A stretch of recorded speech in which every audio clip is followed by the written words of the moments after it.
Hello everyone, and welcome to our live production of Battle at Blue Lake. I'm your host, Terry Miller, the Disc Golf Guy, and we have an amazing show that these gentlemen are going to put on for you today. In just a few seconds, we're going to catch up with all of them.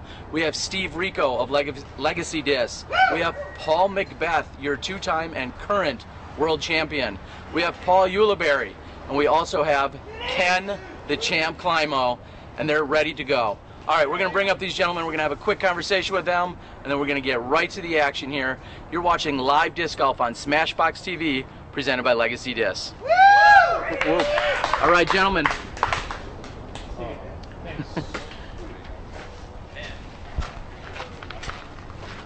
All right, come on in, everybody. Come on in. All right, well, welcome everyone. We're going to start with Steve Rico over here. Steve, one of the co-owners of Legacy Discs, also one of the gentlemen that came up to us and said, we really need to do this. We need to present the best players in the world battling it out. Steve, loud and clear for everyone. What's this going to be like for you today? You've known these guys for quite some time? Long time. No, me and Champ go back probably 25 years. So these guys are all my best friends, but they're the best players in the world also. So we're just going to go out there, have a good time today, you know, relax, because it's going to be a stressful week anyway. So we're going to have a good time out there and put on a show for you guys at home. And Paul McBeth, we have multiple Pauls. So Paul McBeth here, current world champion, two-time world champion, that is. You're competitive. You're as competitive as the rest of these guys. Can you really kind of take it back a notch when you're out here playing a casual round, so to speak, or are you going to take it up a notch? Which is it? I think I'll be a little more casual today. You know, I don't get to play with the champ, Yuli, and Stevie for fun too often. So I think I'll go for some bigger shots today, though. All right, we know that's what people want to see. Many of you have already seen it, that there is a $500 bounty on any ace out here, on any hole. $500, so that's going to give these guys a little extra incentive. And we're also going to go with $100 for the single best putt of the round. And that's going to be voted on by our gallery and you guys at home. We're joined by Paul Ulibarri. Paul, you've been on tour and hustling it out all year. Here's a casual round. What do you think? I'm excited. I mean, these are three of my favorite people to play with on tour. Me and Champ, we always play good together. Stevie, Paul. I mean, Paul's a great competitor, and obviously we all want to beat him today. Going, you know, a little momentum going in the World Championships, but also we want to have a good time and put on a good show for all of you people. So we appreciate everybody who came out. We really appreciate it, and we're ready to have fun. All right, so we know this is for bragging rights, you know, amongst the four of you and everyone out there on in Smashbox land. What's going to drive you the hardest today? Is there any one component that's going to drive you the most out here? I mean, I think we're all competitive, and I think we all want to win. So that singly, I'm sure, we just want to win. All right, Kenny, one of the most prolific and world titled people of all time in any sport, let alone disc golf. What's it going to be like to play in front of this gallery here on a day before World starts? You know, it's really a special opportunity, you know, to get out and play some rounds with some really top competitors, and it'll show me, you know, what I need to do throughout the tournament, especially on this course, what kind of scores need to be shot. And as far as pulling out big shots, you know, I think I'll let these guys go for the 500-600 footers. I'll just try and keep it smooth down the middle. But smooth and steady may win the race, you're saying here, huh? It possibly could, you know. You're going to have to make putts out here because everybody can throw the disc decently far, and it's getting it close and making the putt. It's going to make the difference. Yeah, if these guys are bombing 500 and 600 feet, they also have a little more margin for error, possibly. Yeah. And you're as seasoned as they get. Anything you'd like to say to anyone at home or our gallery out here? Yeah, thanks for joining us today, and hopefully we give you a good show, and thumbs up. All right. Well, there you have it. Again, we've assembled quite a foursome for you. Thank you to Legacy Discs, who's been helping out with Smashbox this entire year. Thank you to the amazing gallery we already have out here, and to all the people that are at home watching. We're ready to put on a good show for you. Let's get to it.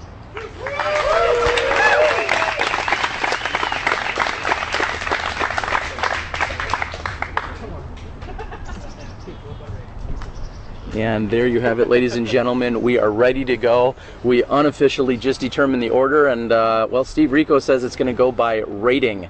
So, #1 rated player in the world, we're going to go with Paul McBeth. He's on the tee.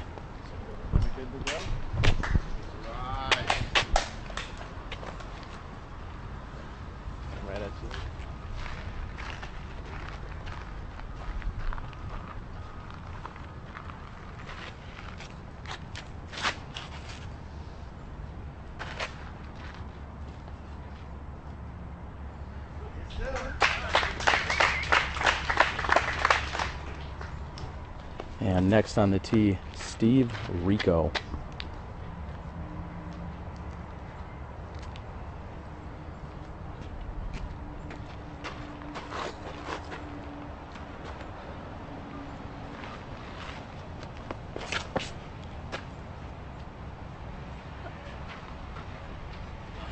Steve opting for a roller. It clips a tree. However, it continues to roll. Comes up just short of the OB on the right-hand side.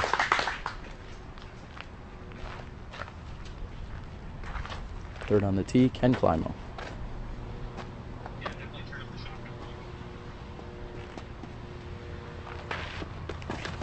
in the hole!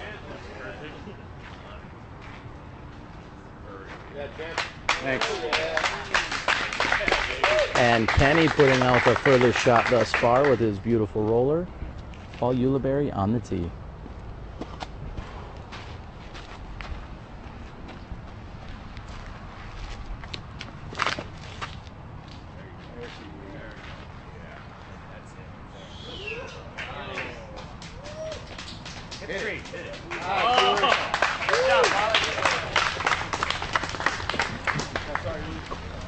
And there you have it. Those are our tee shots. These guys are ready to put on a show. Let's get to it.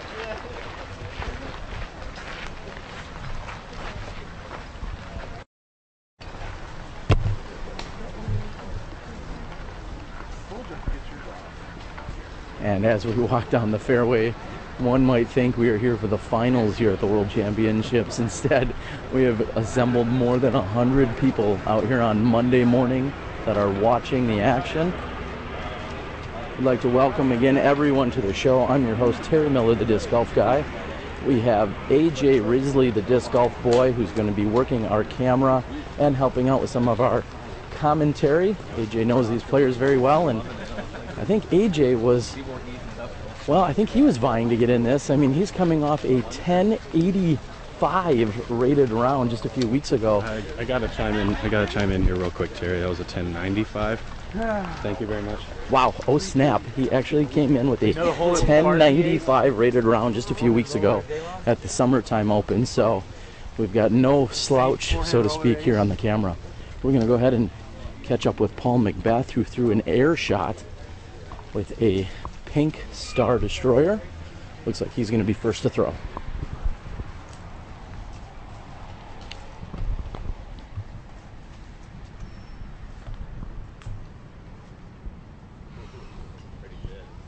And Paul's attempt is wide and to the left, leaving him just 15 feet for the comeback. And a few feet in front of him is Steve Rico, who had thrown a roller.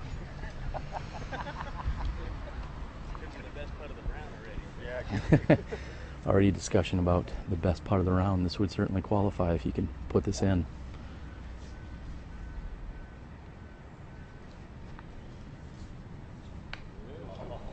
Oh, and he liked it. However, it just hit the tree on the left-hand side.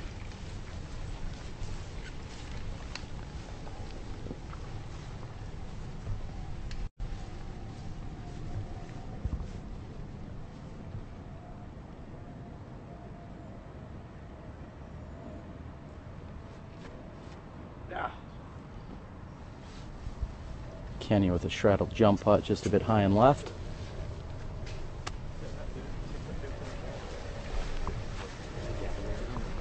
And Paul has managed to outdrive the basket nearly 500 feet.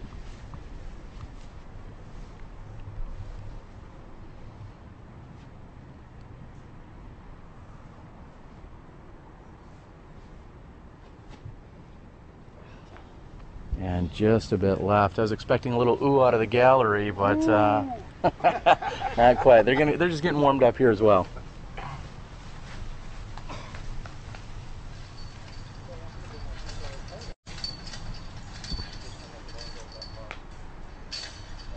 Not sure if Paul and Steve are trying to hold hands in the basket. No, okay.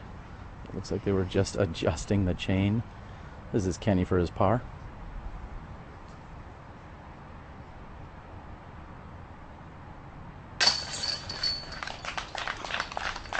As expected, Kenny makes good. I think he's in the running for best putt of the day so far. And Paul's just squeaks over the edge. McBeth, so to speak.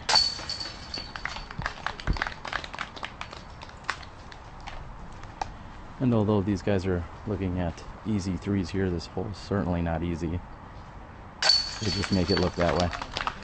All right, we're gonna move over to hole number 2.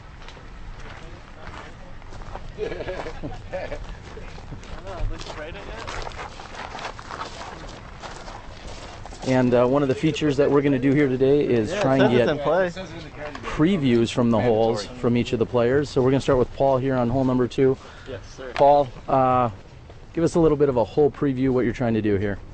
There's a mandatory on the tree on the right, so it kind of forces me to throw a big turnover. I know some people will be throwing sidearms or possibly even rollers. But yeah, hopefully T-bird turnover. T-bird turnover. We have OB on the left-hand side. You'll see that consistent throughout this entire course. That red post define the OB line, and they're on almost every single hole out here. Sitting at par, Paul McBeth.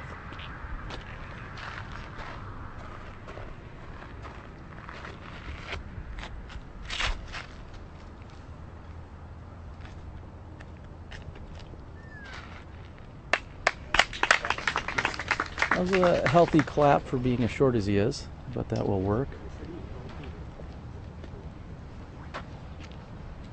Steve Rico on the tee.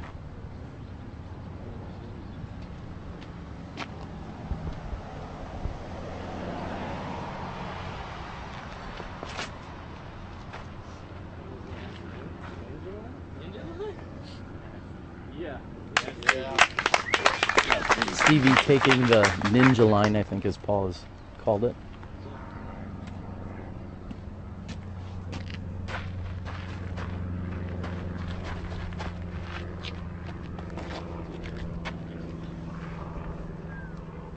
Kenny going with a low turnover. What disc was that, Paul? Do you know? Oh, I have no clue. I look at Eco Green, probably something like a Katana Wraith.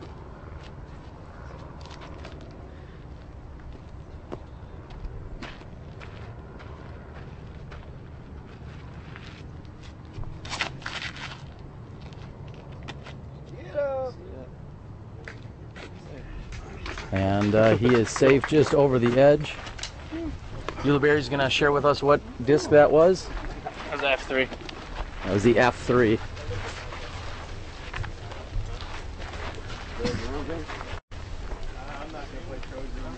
Technical difficulties on my part. Sorry. I'm Kelsey Wilmerding, and you're watching live disc golf on SmashBoxxTV.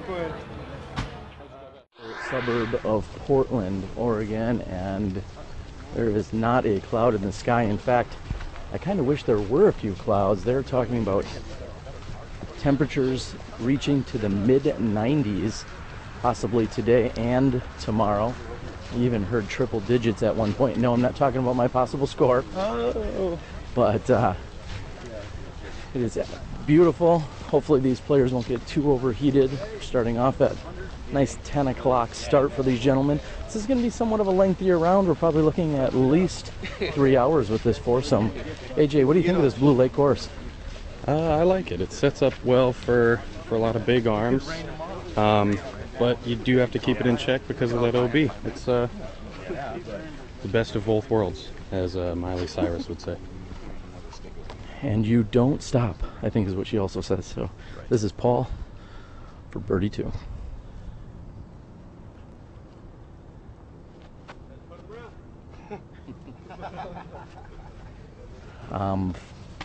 That will not qualify as best putt. We're going to move up.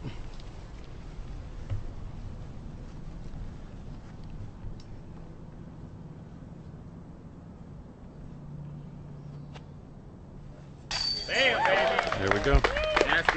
And the crowd likes it. Somebody's going to have to put that on rewind and count how many jogging steps that was. That was at least 45, 50 feet. Well, I mean, how many steps did he take? Probably 10 feet per step, so it looks like that was about 120 footer, Terry.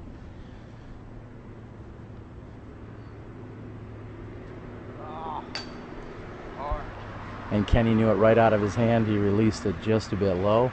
He's gonna have to settle for a 3 here.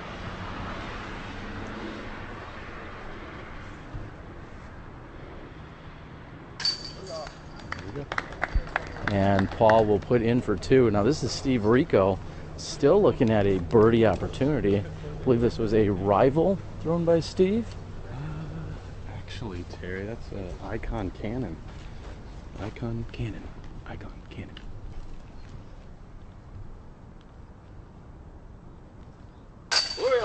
Ooh. May not have been the furthest putt of the round so far, but still very effective. It's a good 2, nonetheless. It's a good 2. Yeah, I'll go down the spot down there because we kind of get nasty.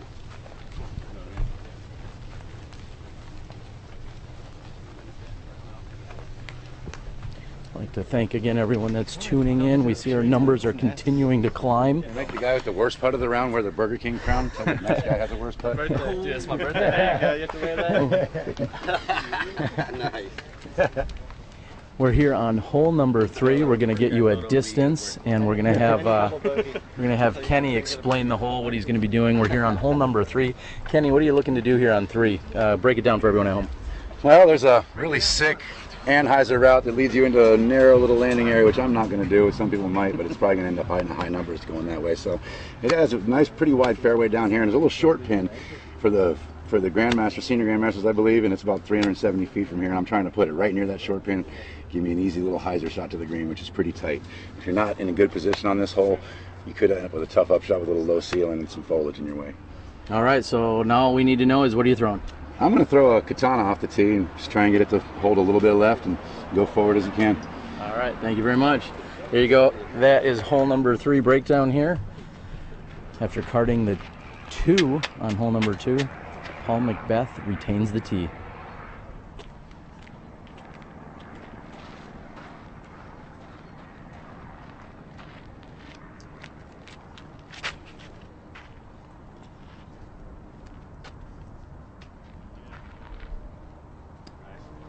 And Paul with a nice hyzer here. That yellow disc by Paul was a destroyer. I think we're going to hear that a lot today out of Paul.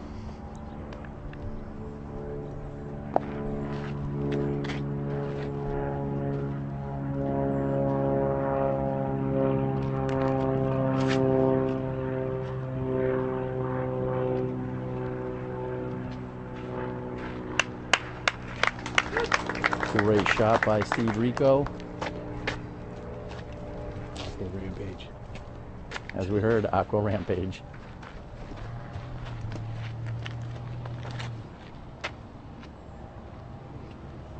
Yeah, Jack.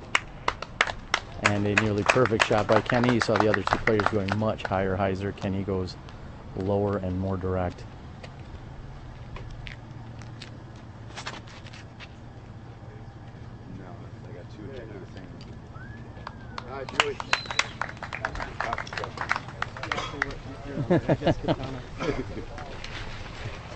And there we have it, and thanks to McBeth getting clarification for us on the previous hole, that was a beat katana that Ken Climo had thrown off the tee. This hole, as he said, a more stable katana. Clearly a versatile disc in the champ's bag. And here shortly we're going to be updating you and continuing with live scoring for everyone at home. Make sure that you guys can keep up. Sometimes I get myself a little turned around as we're out here walking in this hot sun, so we're going to give you live scoring. I believe we're also working with the PDGA and Marty Gregoire, who's going to be giving some live tweeting updates. Anyone out in the Twitter sphere, I think, as we'll call that. Yes, after 2 holes, for those of you who lost track, I think Paul McBeth is at 1 under, Steve Rico's at 1 under, and Ulibarri and Climo are at even with 2 threes so far. And there you go. So you're going to take the easy scoring apparently here on the first 2 holes. We'll see how you're doing if you remember all of that in about 6 holes, AJ.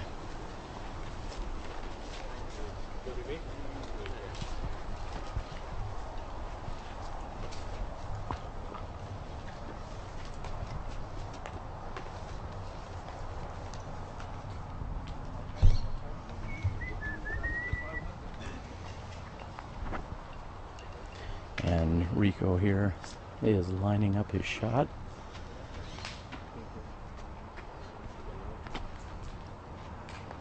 Jerry Goff on the bag here today. I believe Ben Ferris will be taking over the rest of the week, as Jerry himself will be competing.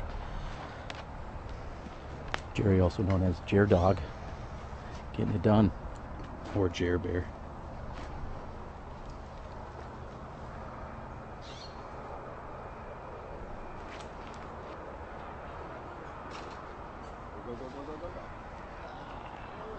Squeaked in.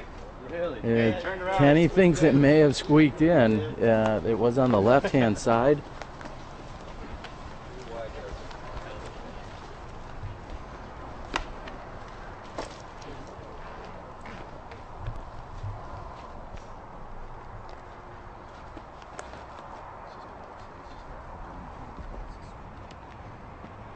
Kenny's gone wide hyzer to the right. Inbounds though. And he is just barely in bounds.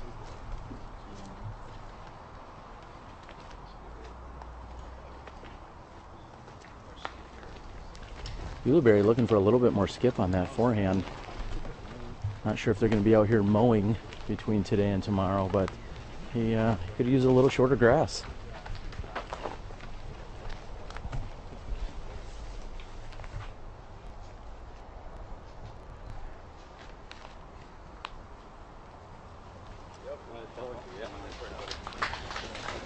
And McBeth what's the word, AJ? Effortlessly. Thank you. Wow, it's been a long morning. Paul puts it up there effortlessly right underneath the basket. He's going to take an easy three here.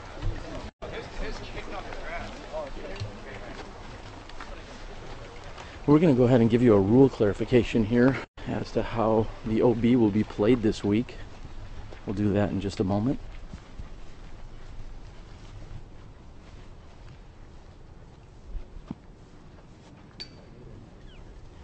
And Paul's putt for three comes up just a bit short.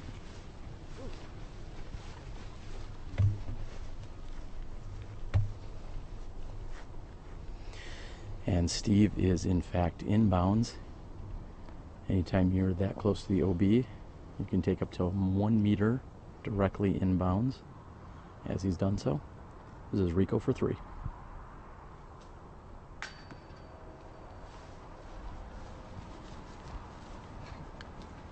Steve just a bit short. And Kenny said that he had gone wide right, but he was in bounds, and he looks like he's, I'd say, 3 to 5 feet inside of the OB line.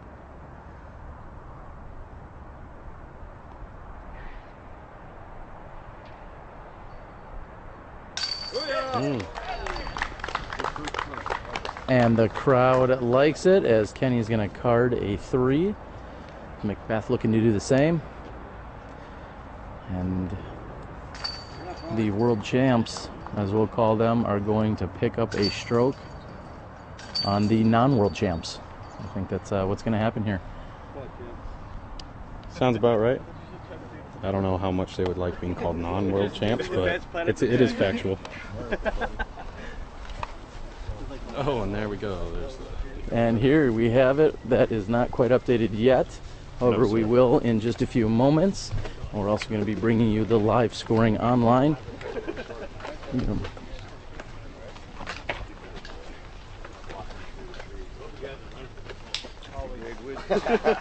All right, we're going to get in position here for these gentlemen. Your chances out here, you know? Yeah.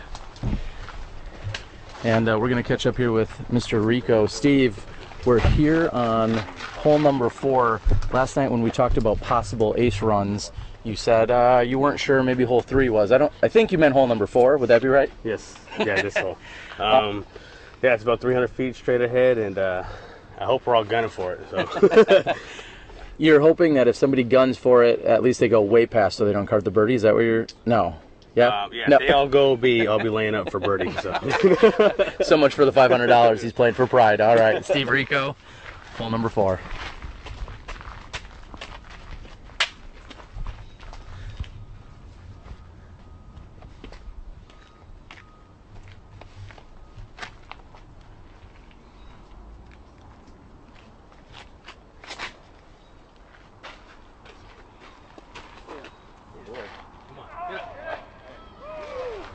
And no $500 for Paul. I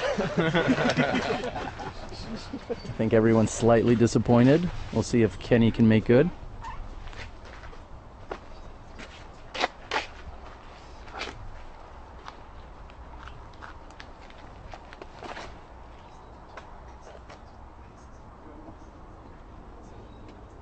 Oh, she's on the edge. I might have a look. And Kenny is off on the right-hand side. Steve Rico looking to take some of his own money home. Yeah, 2 world champs and no aces so far. Actually, I think half of our gallery just left and got in their cars. It's, oh well.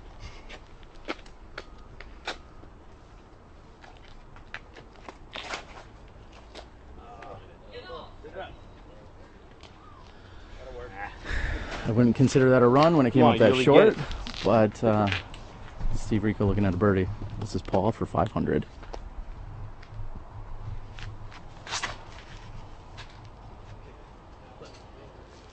Yeah. That could be considered a run, right? Come on. Better than all of ours. And Ulibarri, the only one of the 4 competitors to reach the basket here on this. Let me go Paul for 500 to say I'd like to solve.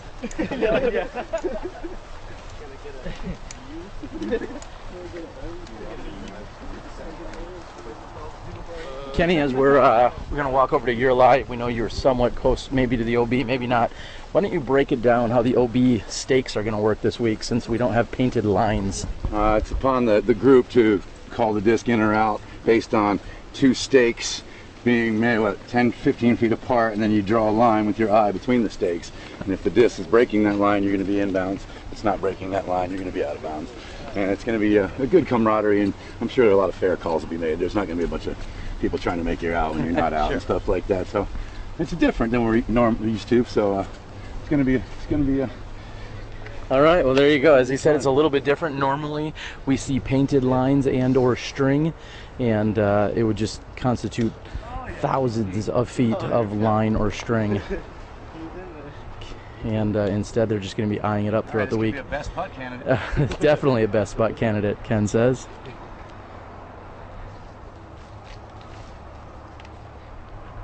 And Ron Russell style, right?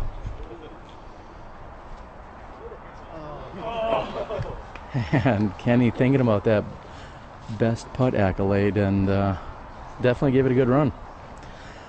This is Ulibarri for birdie 2.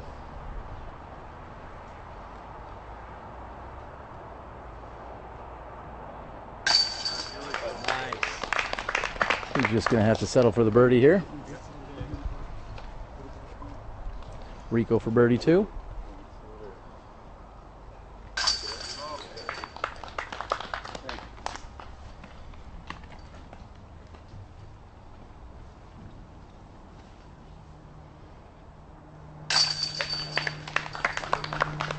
And these guys make good. We have 3 birdies and a par, So is that presumably. a reverse skin since I didn't birdie? Ken looking for the reverse skin action. Not sure that's going to count though. And he is all good. So Kenny with the sole par and 3 birdies here on hole number 4.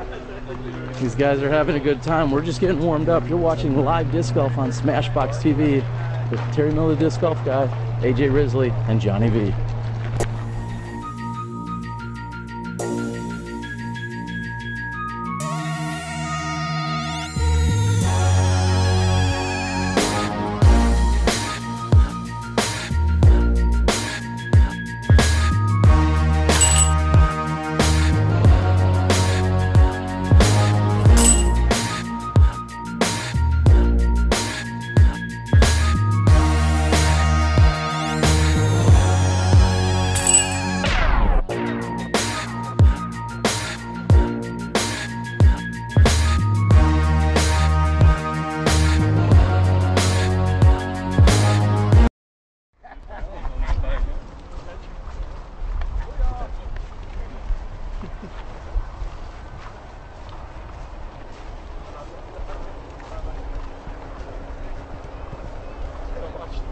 We will move over here and give you a real quick look at the T sign, and then we will catch up with one of our players here in a moment.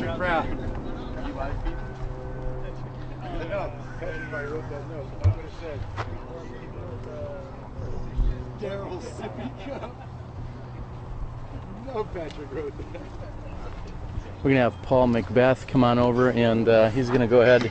I was 100%. Paul, the fans at home have already tweeted that they're slightly disappointed there was no ace on the previous hole. You just took a birdie. What was going on? Yeah, I threw it about 1.5 feet too far right. I did actually ace that one in practice the first day here, so I was kind of disappointed as well. We're all disappointed too, Paul. All right, so we're here on hole number 5, 590 feet. Tell everyone what they're looking at, but or what they're going to be seeing, but also what you're trying to do and what you're throwing. This one kind of doglegs right. It's about 590 feet. There's an option to throw straight ahead and play it around the dogleg, or you can throw a hyzer and pitch up to the dogleg, or if you're really feeling it, you can actually go for the basket. Are you really feeling it? All right, well, there you have it, Paul. Looks like you've got, I'm just going to say you're throwing a destroyer on every tee shot, pretty much. Would that be fair? About 85% of them, yes. Fair enough. Well, there he has it, the Avery Jenkins Star Destroyer. This is Paul McBeth.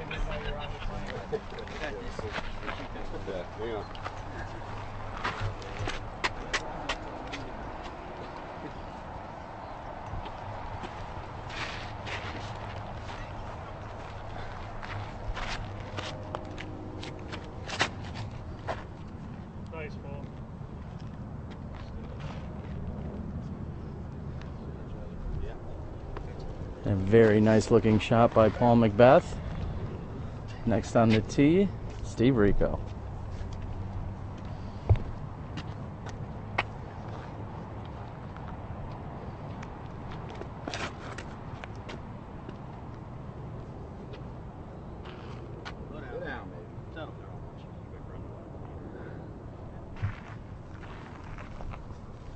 Steve trying to get a confirmation, however, the 600 rated spotters up there weren't very clear.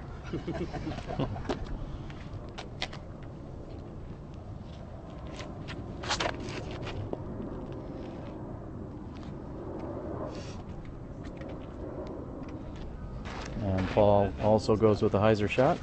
Ken Climo throwing a T-bird. T-bird.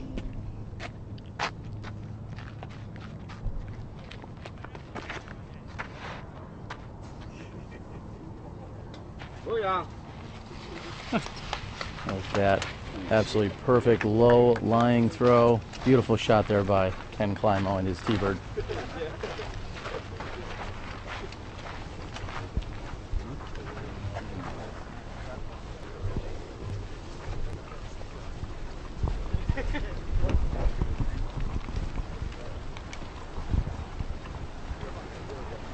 Looks like most of our gallery has decided to hang out near the landing zone, which is a good call.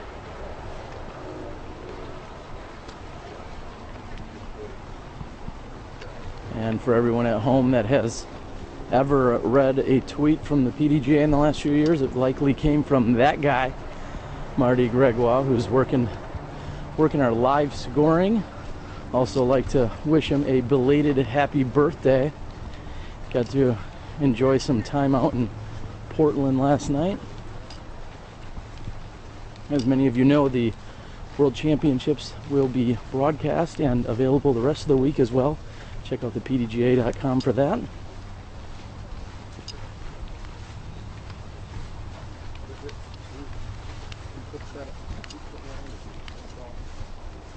Disc Golf Planet will be, there you go, you'll be able to check out some action from them the rest of the week.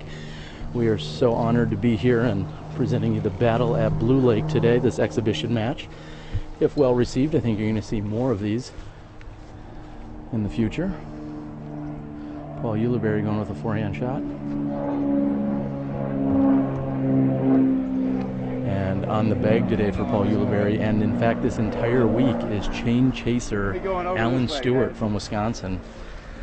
That'll be a very nice, Good right there. That's fine. That's fine. Nice accessory to have for the week, a caddy. And although you can't see it, the pin is essentially directly in front of us.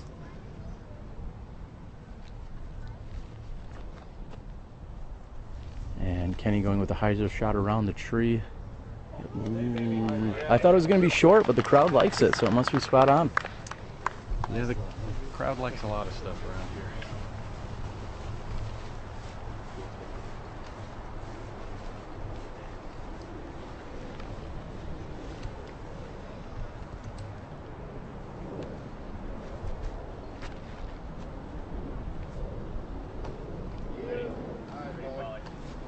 And with a tremendous amount of glide. That was beautiful. We're going to move in and take a quick look. This is exactly what Kenny was talking about. When these players, you would line up the two stakes, so to speak, as our model Mr. Rico has done. And unfortunately, he was just outside the two stakes on the OB side. We'll see if Rico can make up for that errant throw with a throw in here. I mean, that's what I mean, no pressure or anything, Steve. Steve, what are you throwing, pal? I'm throwing a clutch at it. Steve going with a Icon clutch.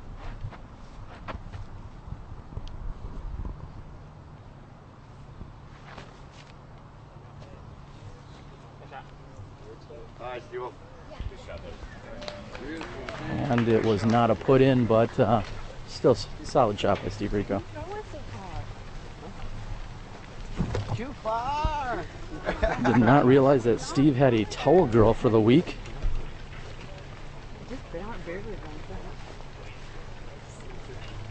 They are out here working hard.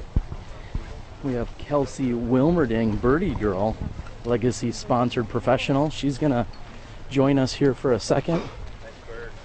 Kelsey, you're out here taking in the action. Yes, I am. Don't stand on any hills around me. You're already too tall. I mean, taller than me. What's going on out here? You know, we're so glad that so many people came out and supported this whole thing. So I'm having a great time. All right. Well, this is Paul Ulibarri for Birdie 3.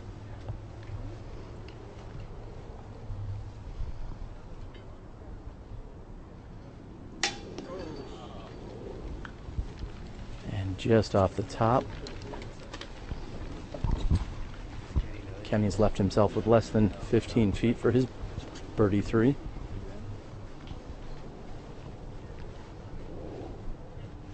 Nice jab. Yeah, I had like 10 more feet. You have to get any closer?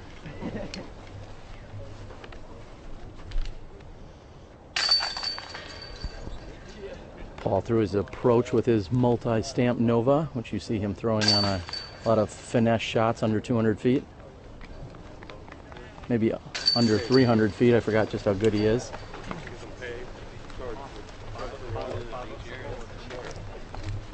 And on the bag today is John Tompkins, one of the most decorated caddies in the game. John on the bag the 2 years Paul has won his world championships in 2012 and 2013.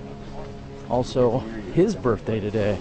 So looks like he is sporting the Burger King birthday cap. And he's back on the bag for Paul. It is his birthday. It is his birthday. We get confirmation on that. Today is his birthday.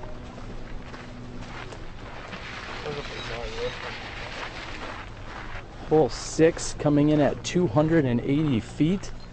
We're going to catch up with Ulibarri here, and he's going to break down this hole for us. There's some red stakes. What else we got going on here, Paul? Well, it looks like it's about 285 feet.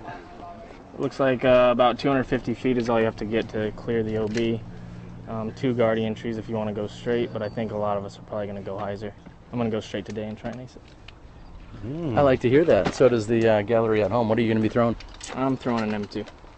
Throwing an M2. And Paul McBeth here is on the tee, and he's throwing a champion dyed Firebird. Here we go. This is another great opportunity for $500.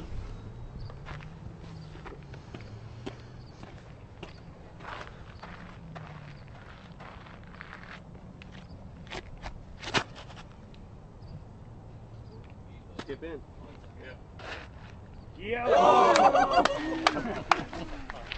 I'm not sure if we pay the full 500 on a skip, but very nice shot by Paul.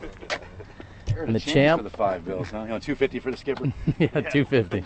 Champ's throwing a rock. The other 250 goes to the mowers.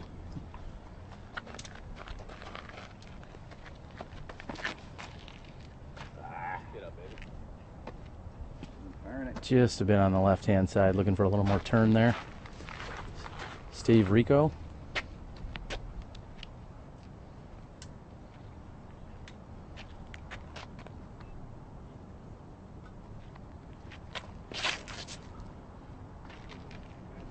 Steve going wide, he needs it to get there.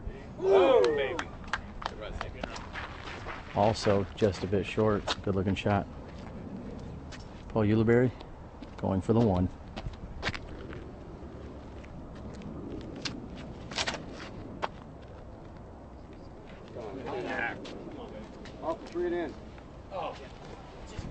And Paul looking for a little more hyzer there.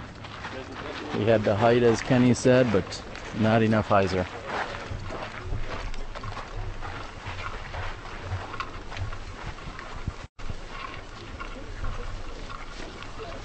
And while we walk down the fairway here, we'll give you the scoring update. Through 5 holes, Paul McBeth 4 down, Climo and Rico each sitting 2 down, and Paul Ulibarri at 1 under par.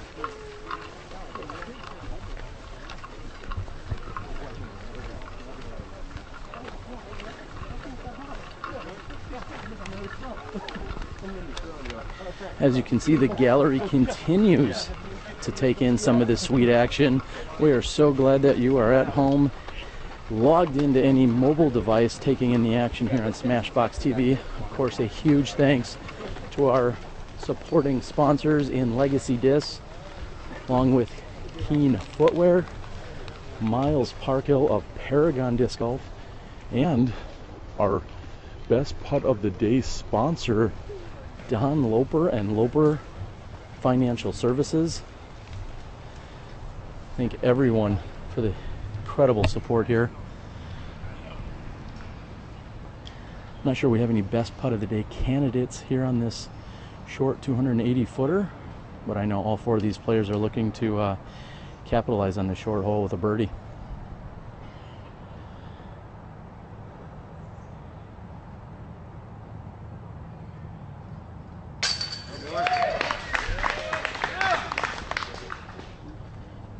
And Kenny is good. Points over to McBeth, knowing that Paul is out next.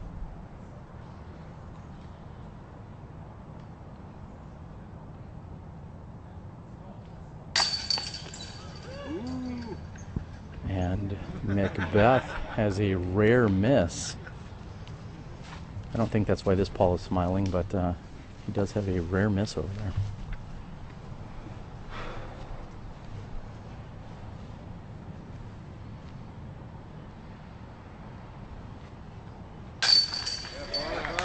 Left hand side of the chain and in. Ulibarri makes good on his birdie 2. Rico looking to do the same.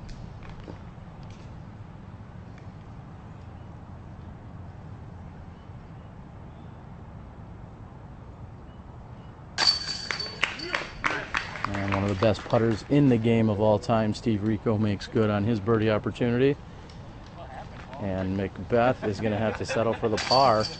I think he's getting a little razzing from the rest of the group here. And these are our updated scores. We have Paul McBeth at 4 under, Climo and Rico at 3, and Ulibarri 2 down.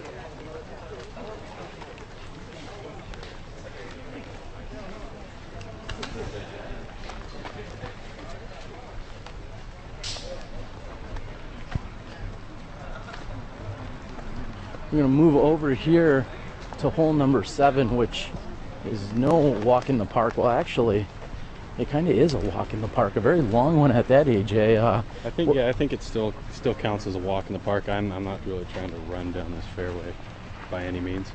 For Andrew Rich, though, it's a bike in the park. Good call, Andrew. Sporting the bike this week. Sporting the bike and the trademark fedora. All right, we're going to catch up with Steve Rico after having that close putt on hole number 6. Steve, here we are. We're a third of the way through, and not exactly the easiest hole here on 7. What are you looking to do? I'm just trying to put it right in the middle, about 350. Set up for my second shot. It's 900 feet or something. Par 5, so just gonna try to keep it in the middle for the first couple throws and see what sets up for the birdie. I might be able to go for it on the third. We'll see. All right, this one's perched on top of a hill, so even the putting is going to be challenging here. And we're going to have Steve Rico, I believe, on the tee. Steve looking for... I went birdie. Okay, then correction. I don't know what I'm talking about. Ken Climo's on the tee.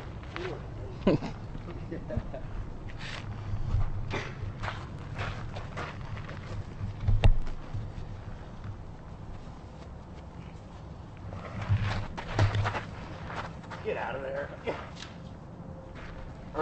And Climo is on the right-hand side.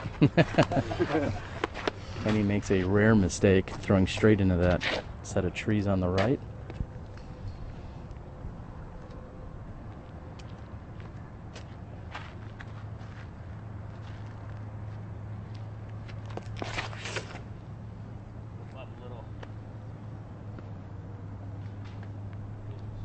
Steve looking for a little flip up. It looks like it's on the left-hand side. He should be all right from there for his second shot.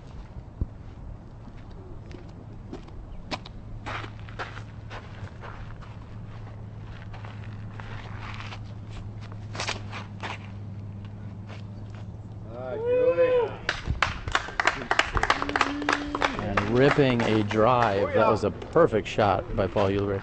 Paul throwing a D1.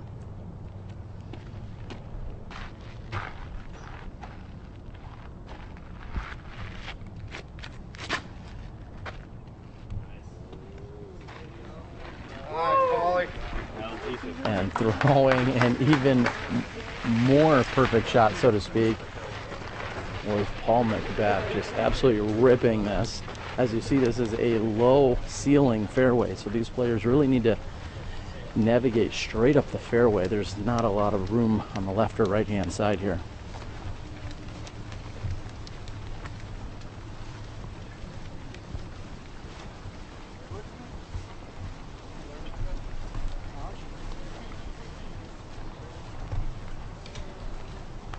And as Kenny said, he made a mistake. This may be a costly one here on the 900-foot hole.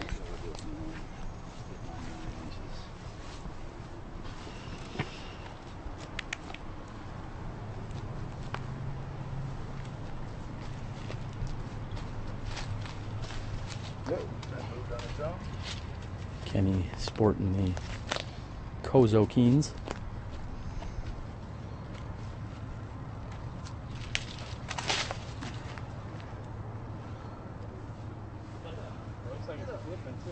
No, it isn't.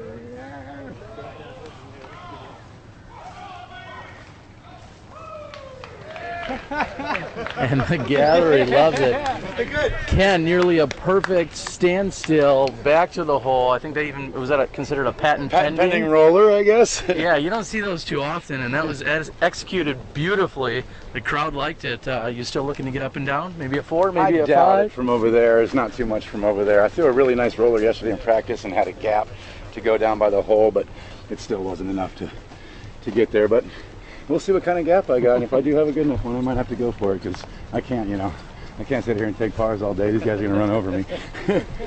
Well, there you have it, a standstill patent pending roller, which was executed, well, I'll say better than most people will throw with 10 tries. So very nice by the champ.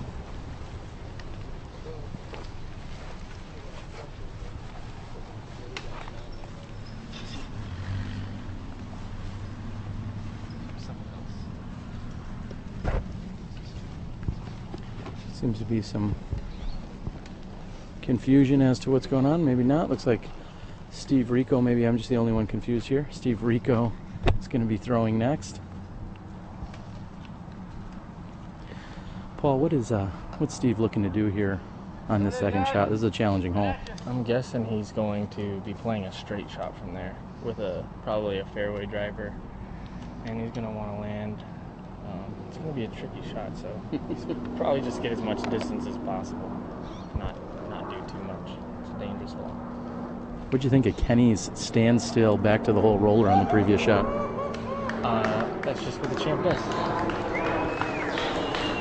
And the crowd loves the effort here by Steve Rico's second shot.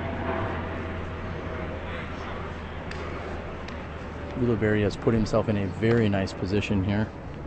He's got some of a straight shot with a slight hyzer finish.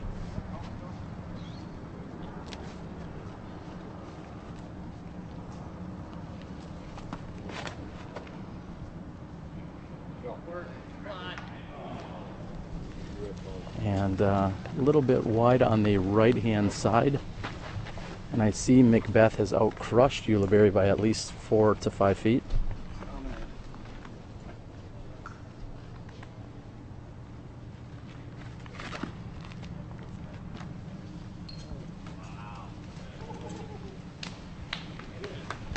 And going T-bird here on his first 2 shots. Paul's placed himself up there nicely. Very impressive on a 900-foot hole. We see world champ going with the T-bird off the tee for the most distance and accuracy. Very impressive.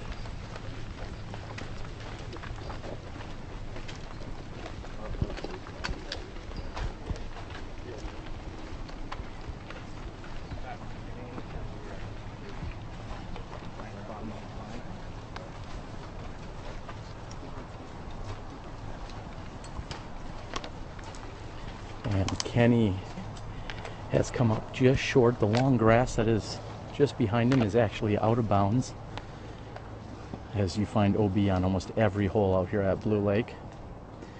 He is in bounds though, and this is his 3rd shot.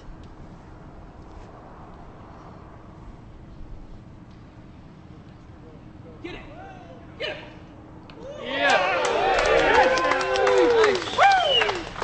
And a very nice shot by Kenny going over the OB. There is a, we'll say, drop off or marked off area. What would you call that, Agent? It's a little swamp. I think it's the par 5 sea monster that lives down there, and there's a nice big barbed wire fence. Oh wait, no, there's no barbed wire, but there's a fence that serves as an OB line. 2 fences actually. Yeah.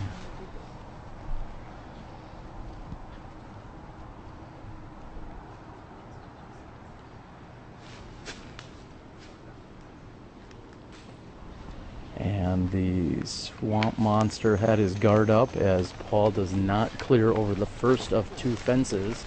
So Paul will simply throw over from that position. He's going to be looking at taking a par 5 if he can get onto this very, very fast green. Not sure that even does it justice, as it's really just perched on top of a hillside.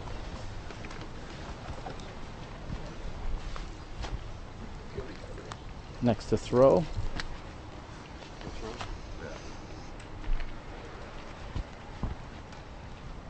And Steve Rico.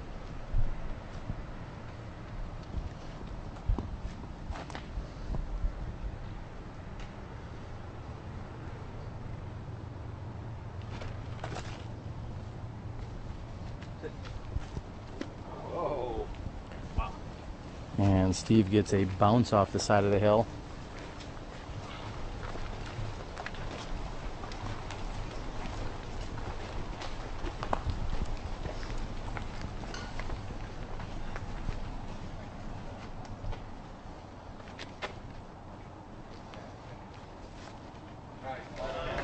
And perfectly placed is Paul McBeth's 3rd shot. He's going to have a tap-in birdie here on this 900-foot hole par 5. Yeah, I think we're going to do that. This could certainly be a candidate for best putt of the day if Paul could put this in.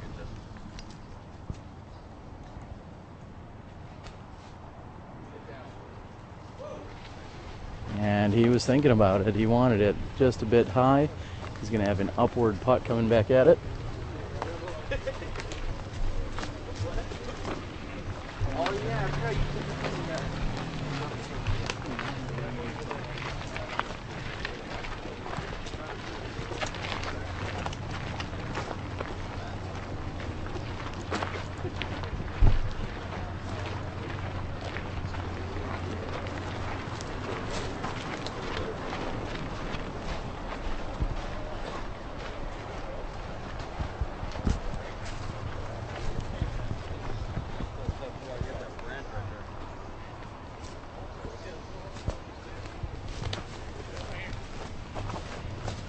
And we are going to get in position as Ulibarri will be putting next.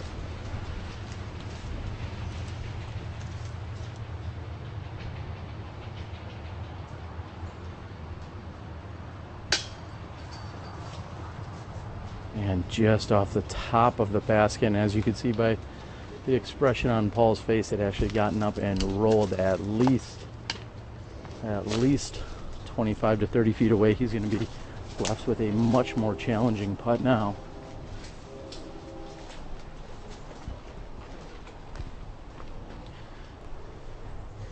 And you can see that even the best players in the world, unfortunately, catch a bad break here, as Paul had hit the top of the basket, hits the hillside, and rolls approximately 25 to 30 feet away, and he is in a very bad position over there.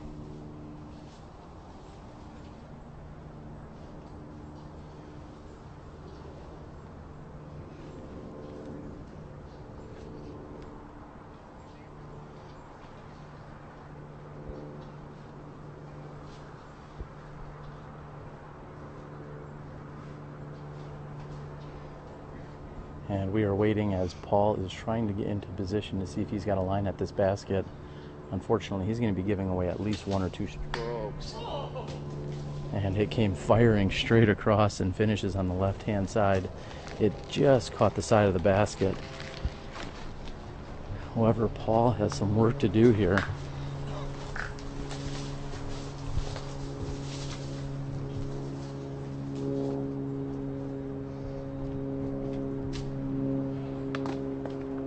And Steve Rico's putt comes up short and left, and he's going to also still be left with 20 to 25 feet straight uphill.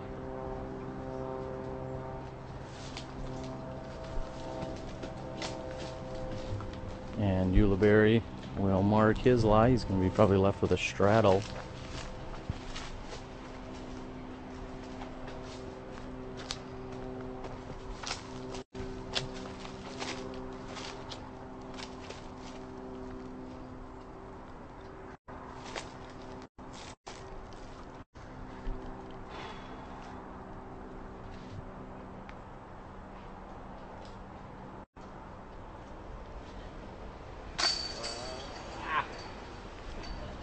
And this green proving to be one of the toughest here at the World Championships.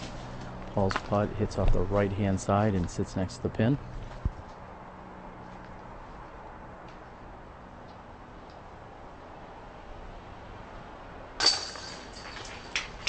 Solid putt by Rico. While we wait for Kenny, he's at less than 15 feet. I'd like to send a huge thanks to our amazing sponsors out there and supporter, including Sandy Point Resort and Disc Golf Ranch. Very nice putt by Kenny. SandyPT.com, one of the finest disc golf resorts in the world. I'm looking forward to Labor Day weekend. Paul taps in for a birdie 4. Labor Day weekend, the Northwoods Open will be taking place in northern Wisconsin. And Mike and Michelle Cousins just run a amazing resort up there. You can also find them on Facebook. Mike is a very active promoter and seller on Facebook, so please check them out. Again, SandyPT.com. That was the save of the day right there. That was dope. All right, we are moving over here to hole number 8, and I think we're going to check in with Mr. McBeth, who's going to tell us all about what's going on here on hole number 8. I'm going to guess, don't tell me, destroyer. Correct. All right, how are you going to attack this hole? What are we looking at? I throw a sidearm here. We got a fairway on the right that kind of leaves about 60 feet short of the basket, and there's an OB, little creek there, canyon, whatever you want to call it. And then there's a big fairway on the left, which I think a lot of people are going to throw a turnover or a sidearm. I don't really see too many people going to the right with the hyzer. What'd you score on that last hole? 4. Good job. Thank you, sir. All right, there we have it. We are moving on to hole number 8. Looks like we have Kenny with a Champ T-Bird.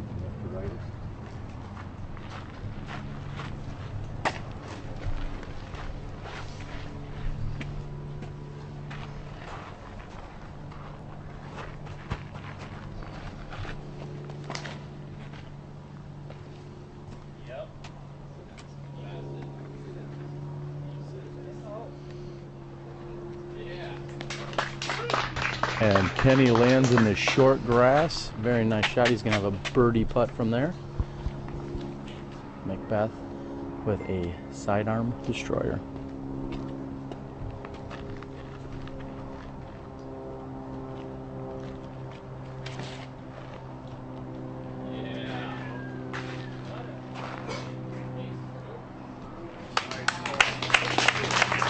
Very nice shot. Steve Rico throwing a ape, I believe. Blizzard ape. Blizzard ape.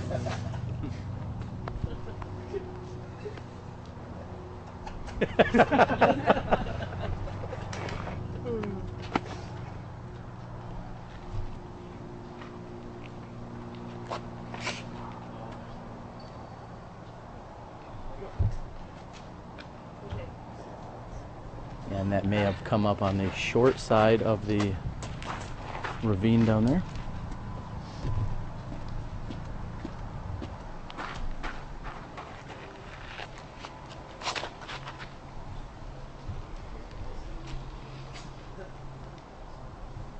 Get in. And Paul trying to make up for the little mishap on the previous hole, going with the very unconventional hyzer route. McBeth had just called it out and said he doesn't see anyone taking that route, but we know Ulibarri is looking to make up a few strokes here, and putting in a $500 ace certainly would be a good way to do that. A little gallery action, some sidestepping as a small snake was going throughout the fairway here. AJ, we're about halfway through. What do you think of the action so far? It's, I mean, I think it's a pretty good lesson on how to play Blue Lake, and a good lesson on how to never give up, never surrender. Especially with Ken's second shot on that hole. It's he was in a very tough spot, but he powered through it and threw an amazing roller and then an amazing third shot. Yeah, talk about 900 feet on that previous hole, and it's one thing just to simply card a par, but after not traveling more than 200 feet on his first shot, Kenny was still able to get up and down and take the birdie 4. I'm just in pure awe. Yeah, I mean, he's thrown a few rollers in his day, so I wasn't too surprised that that one worked out for him. And then from that one to that one? We're going to move on. What's that one?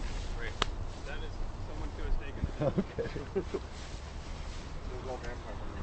Some clarification out here as to where Steve is and if he is or is not inbounds. Yeah. Pretty sure we'll be stake to that stake, but then it's over there.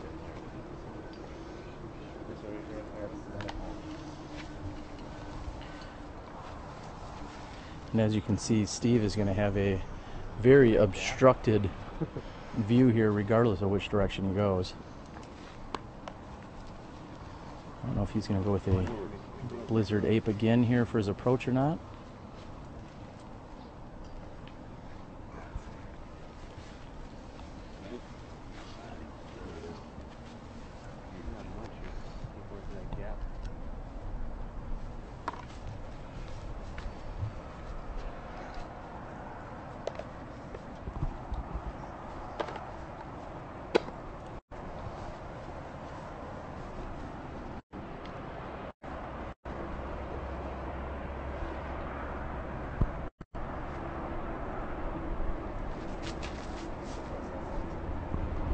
A perfectly executed throw here, Steve Rico.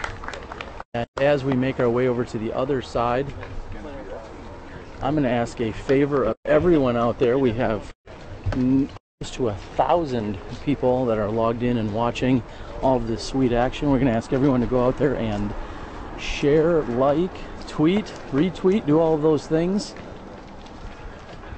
And we may be able to catch the action actually from this side.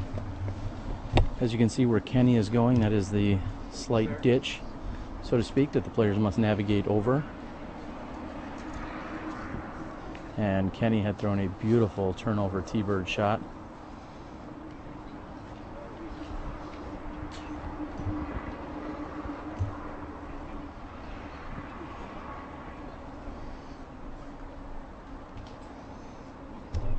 Ken Climo here in his mid-40s, proving he can hang and compete with even the youngest of top players in our game today.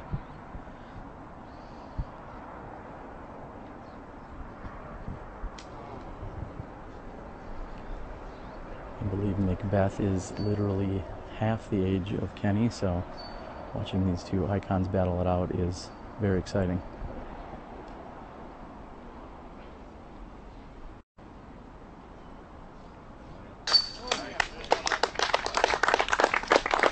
McBeth converts off the forehand destroyer tee.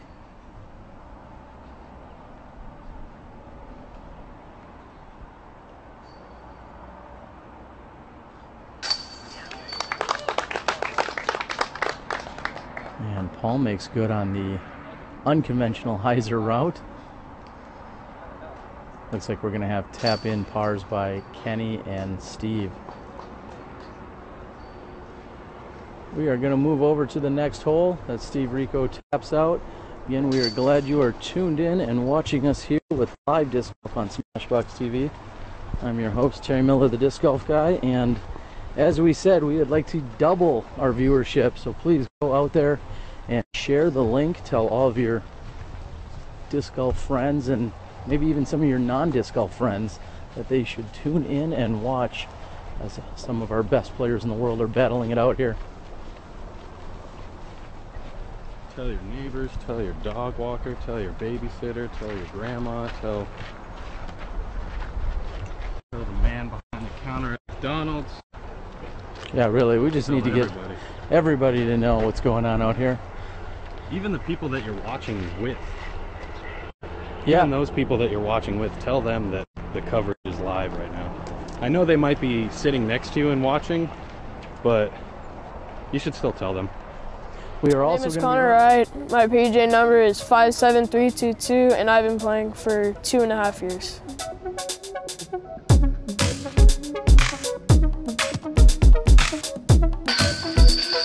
My favorite thing about disc golf is all the people that are associated with it, and also just like the flight of the disc. The flight of the disc, it's kind of like, I don't know, it's like really cool to me. Having like that pullback and just knowing that you generate that much power, I mean, it's pretty cool. It just feels good. I mean, just kind of like, I don't know, it's something about it.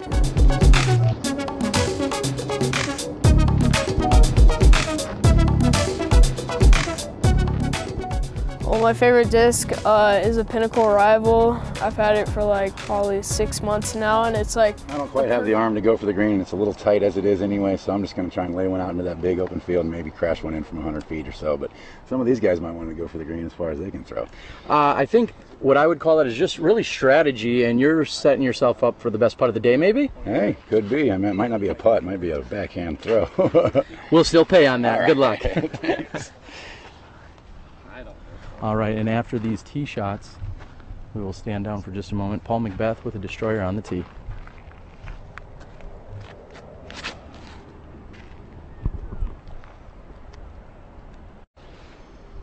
Very nice shot by Paul.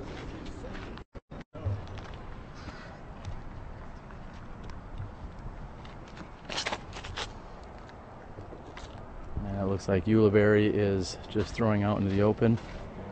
I believe throwing a D1 as well. The champ going with a Star Wraith.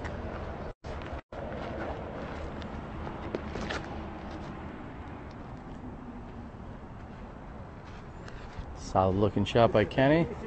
Steve Rico going with a Aqua Rampage.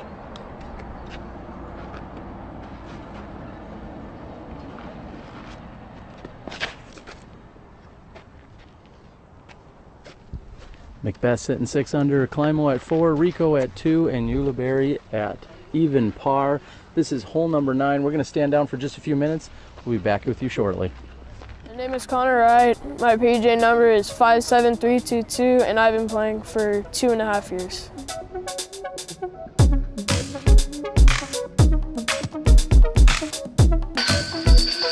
My favorite thing about disc golf is all the people that are associated with it, and also just like the flight of the disc. The flight of the disc, it's kind of like, I don't know, it's like really cool to me. Having like that pullback and just knowing that you generate that much power, I mean, it's pretty cool. It just feels good. I mean, just kind of like, I don't know, it's something about it.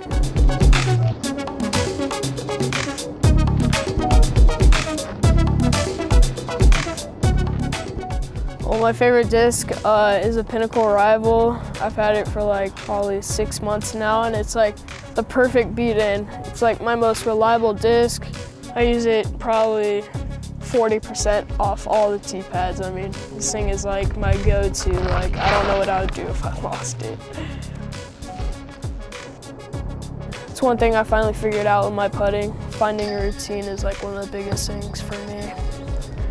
Honestly, if you don't have confidence in your shots, then you're just not gonna play good, because if you look at your shot and you look at your line and you think, well, I'm probably not gonna hit this, but you throw it anyways, you're probably gonna mess up. But if you say, you know, it's gonna work out perfectly, you imagine it, you're imagining your disc flying through that line, it's gonna work out. Play with confidence.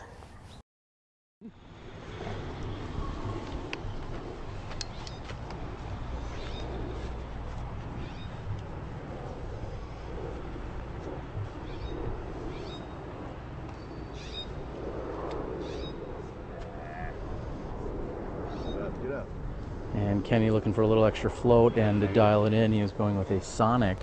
Snatched it.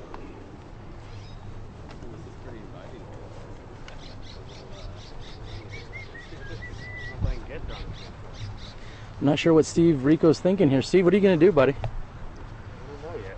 If it's out of my jump putt range, I might just throw it backhand, but I'm definitely running it for sure. All right, he says he's definitely running it. What's Jared Dog think of that? A little out of the jump putt there. All right.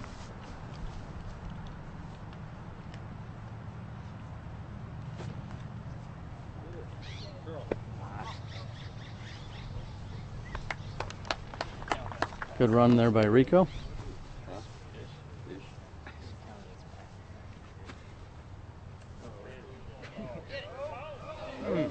And Paul trying to lock down that best putt of the day title.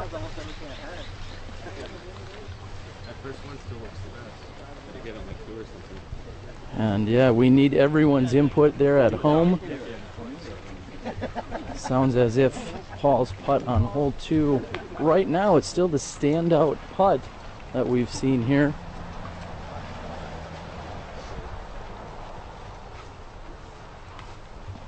This will be Kenny for 3.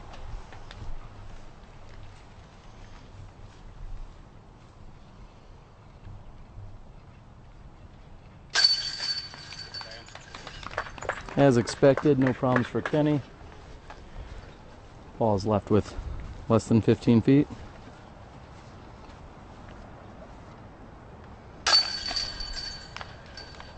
And we'll have tap-ins by Steve and Paul. Again, the non-champs. Right? Yes. Yeah, they all got 3s on that one. There you go. So we're going to move over. We are halfway through our round. We are so glad that you're tuned in. We will continue to bring our live scoring as much as we hunt down Marty Gregoire from the PDGA. Of course, being here at the PDGA World Championships, we are excited to bring you the battle at Blue Lake as we step into the shade here, which feels about 15 to 20 degrees cooler simply by getting out of that sun, which is beating down on all of these players. It was so fresh. the sun's treating the gallery quite nicely, actually. They are very much taking in some sweet action here. They're on hole number 10, a slight turnover.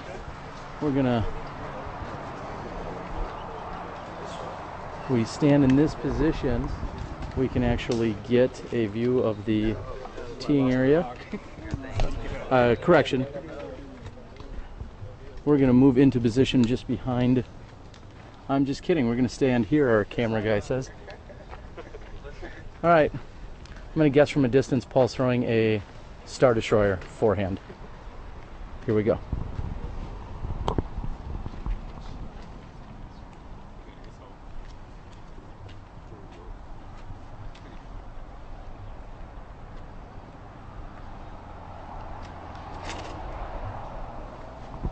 And with this hole being about 310 feet, finishing left to right, there is a drop off on the right hand side behind the basket.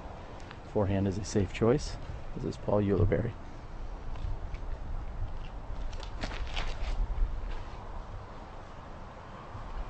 And Paul's shot is coming in nicely, just a bit closer than McBeth's. This is probably the last chance for that $500 ace bounty, so hopefully one of these two guys gives it a good run. And Climo going with a turnover rock. He's going to need a little bit more D than that.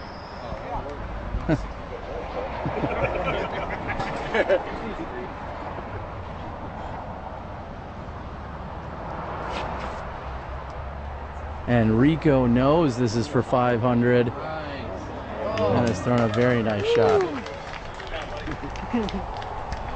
Paul, tell everyone at home what you were throwing there, and was this your last chance at that $500 ace pot or no?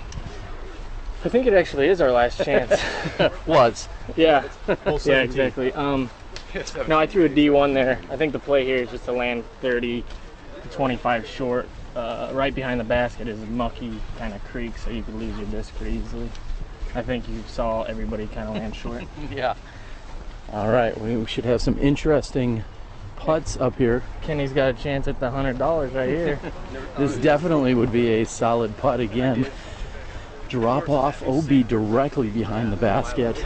This is really a an all or nothing kind of putt. Either you are laying up or you're going OB or putting it in. But I guess those are three options, but this would be huge. We're gonna move in on Kenny.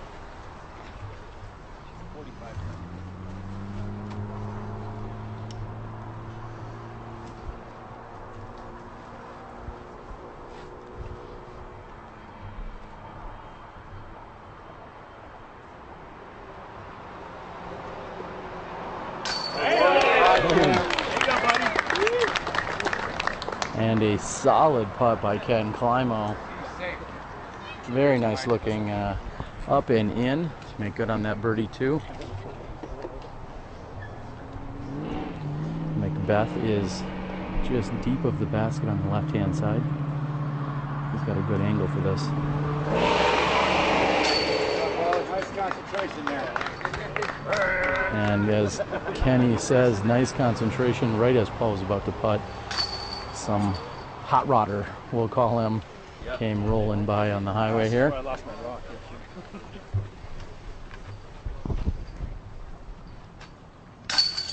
And Rico makes good. A star frame here on hole number 10. That is as good as it gets. Unfortunately, no ace there. And we're going to move on to a very challenging par 4 here. Yeah, I'd say four aces on that hole would be as good as it gets. Go ahead and let everybody walk. Who are you, Helen Hunt? Can't see. All right, we're going to move on. Go ahead. Do a little crowd control here.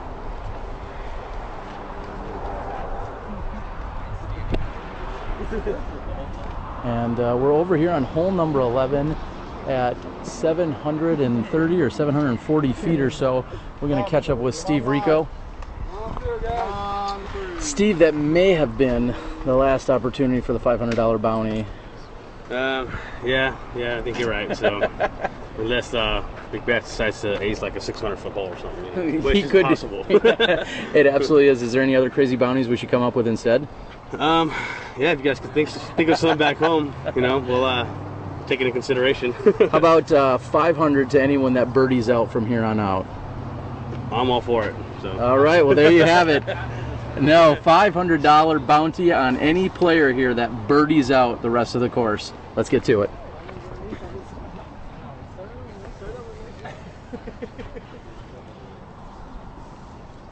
On the tee, throwing a dyed Champ Firebird, Paul McBeth.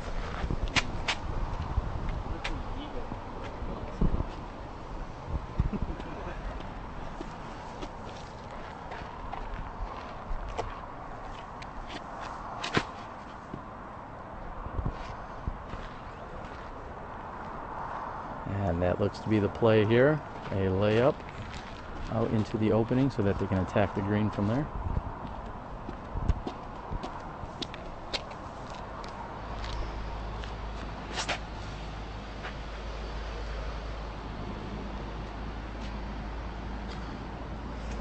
And Uli on the left-hand side is going to have a interesting angle to the pin from there.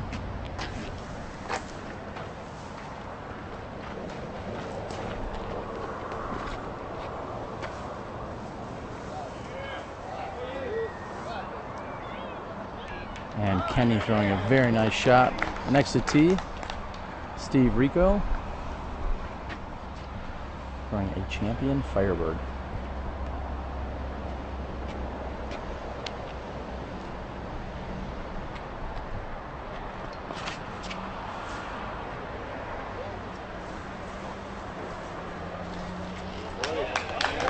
And with a little skip, that is a nearly perfect shot by Steve Rico. Again, we have Paul McBeth, who is 8 under through the completion of 10 holes. Climo just 2 behind at 6 under par. Steve Rico 4 under par, and Paul Ulibarri 2 under par. We're gonna check in here with birthday boy John Tompkins. John, what's going on out here, buddy? Just having a great time out here, watching some of the best in the world. Yeah, you are. So it's your birthday today. How many years young are you, buddy? Finally turned 20 years old.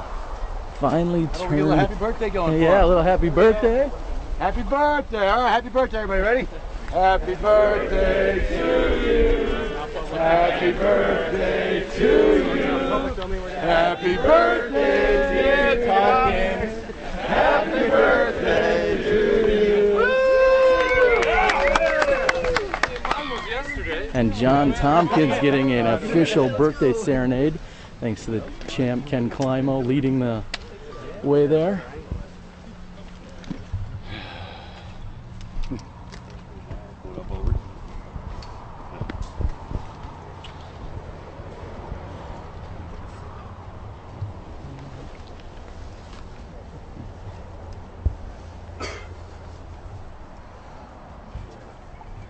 So we're waiting on Paul Ulibarri. Came up a little short and left, and champ, it looks like you threw a T-bird. How'd that fare for you?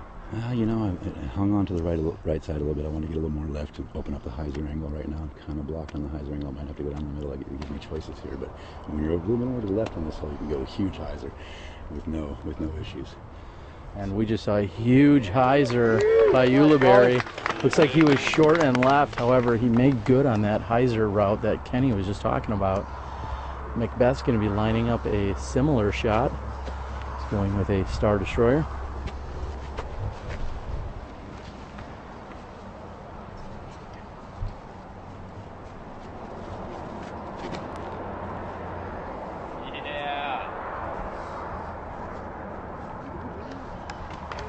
And a very impressive shot by Paul McBeth. 3rd to throw. New champ.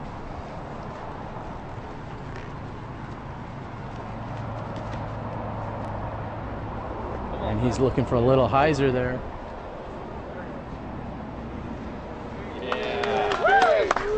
And Kenny's got to be very happy. That was a perfectly executed shot. Steve Rico is eyeing it up as to if he's going to go out and around. Looks like he's got a Legend Rampage here in his hands.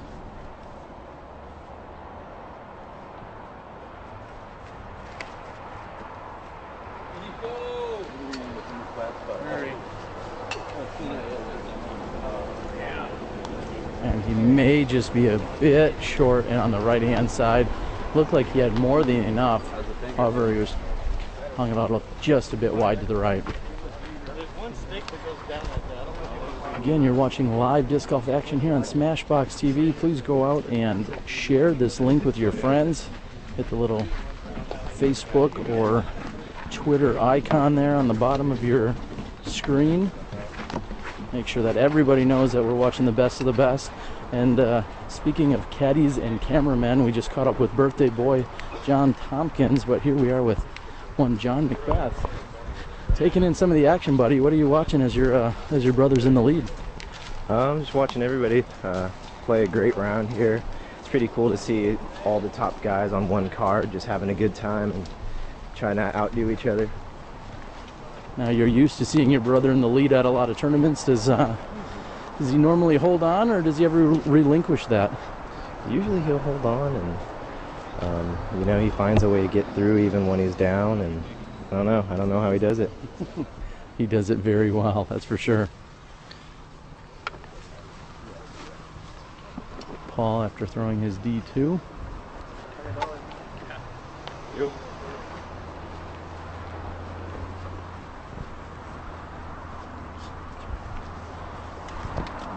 And Steve, did he get back in bounds there, Kenny, or no? I don't know. I'm not sure. I'm going to have to ask Paul on that one. Rico lining up. This could be best putt of the day.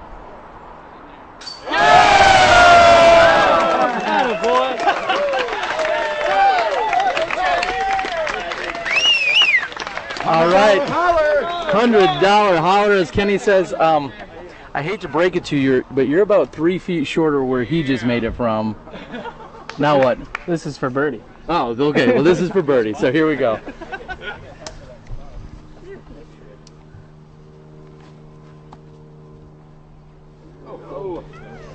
And Paul with a very nice looking shot. Paul's was for birdie. Steve's was to save par. Some may call that the clutch putt of the day. The pun intended there, ladies and gentlemen, from the Legacy family. This is Climo for birdie 3.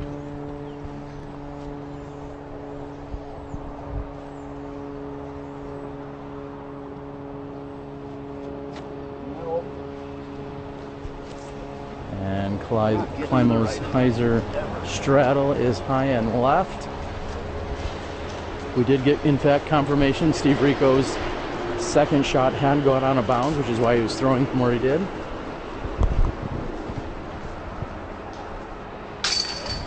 And Paul makes good. Hey, you gotta stay behind the camera. You stand right in front of the camera. And Ulibarri makes good as well. This will be Kenny for par 4.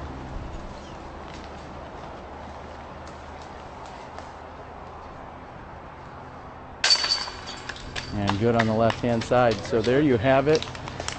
Steve Rico may be claiming the best putt of the day, more than 100 feet out on his jump putt to save his par 4. Legacy has so graciously offered to help support these players to get them out here today for the Battle of Blue Lake. However, that will not be a Legacy bonus. That is coming from Don Loper Financial, where the best investment is a great agent, and Don Loper Financial has so generously offered to put up for the best putt of the day.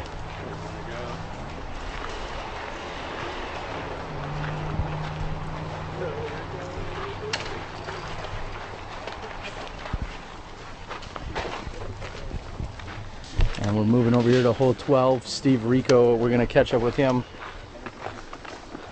How's that feel? We have a sponsor in Don Loper Financial that's putting up $100 on the best putt, and right now you look like a pretty darn good candidate. What'd you throw, and what were you thinking?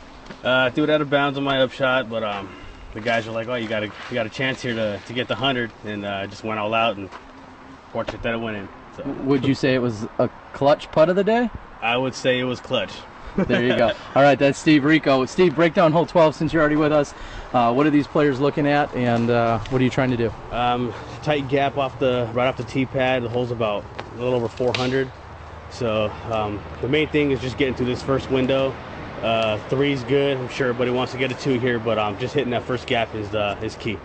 All right, there you have it. A very, very tight gap here off the fairway. As he said, measuring in just a little over 400 feet. However, you do not have a lot of room to work left or right here off this tee pad. Paul McBeth, I believe, will be throwing a T-bird off the tee. Paul gained another stroke on the field, sitting at 9 under par through 11 holes.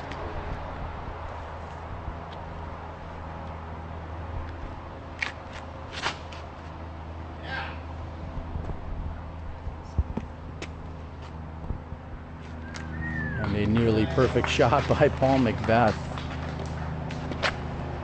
Next on the tee, Paul Ulibarri.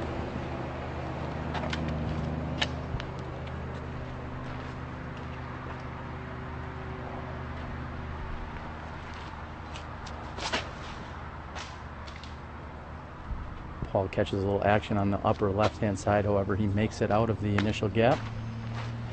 Kenny throwing a katana.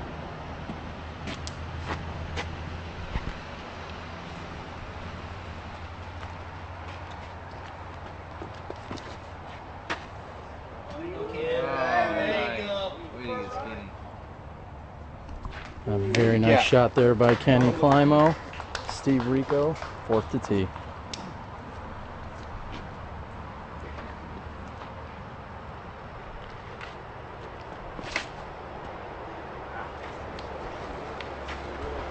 And getting through the gap, I know, is the initial concern here for these players.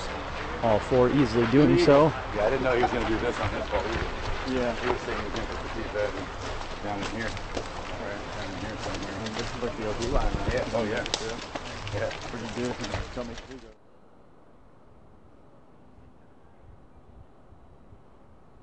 I'm AJ Risley, and this is The Gauge. With its reliable straight flight and its excessive amount of glide, the Gauge is perfect for players of all skill levels.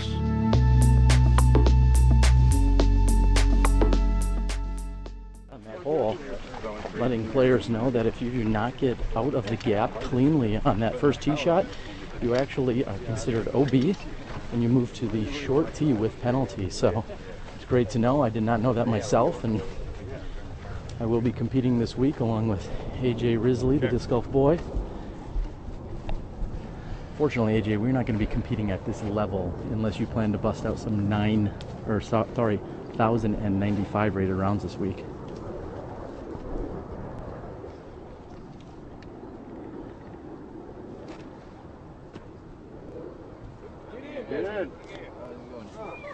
A nearly perfect shot by Steve Rico.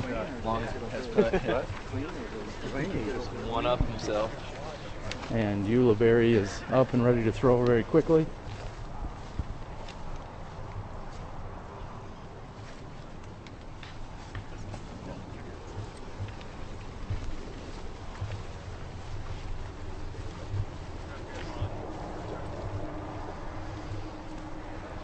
And we are in the scorching sun out here.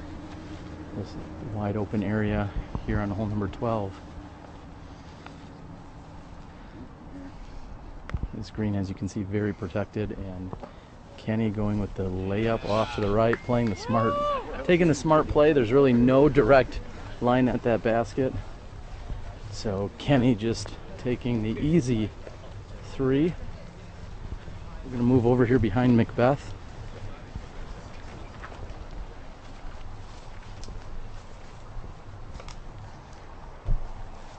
And Paul is nearly pin high. He's got himself a little straddle putt from 38 feet.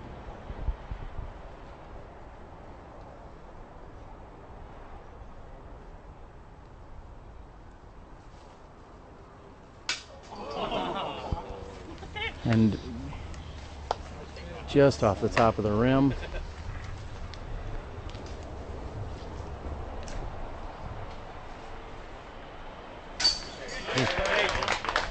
Ulibarri makes good.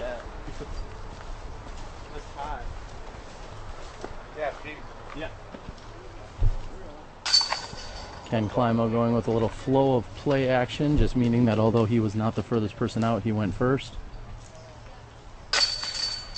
And Steve Rico taps in from 18 feet. Paul will do the same. So all four players with threes here on hole number 12.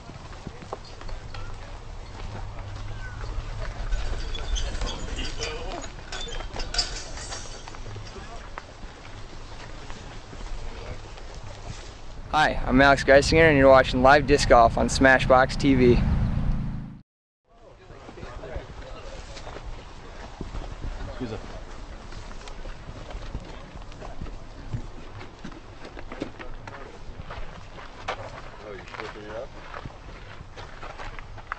Hi, Paul.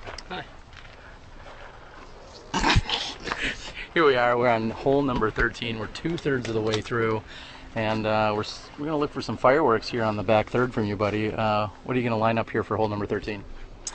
Actually, I've only played these back holes, I think, like one time.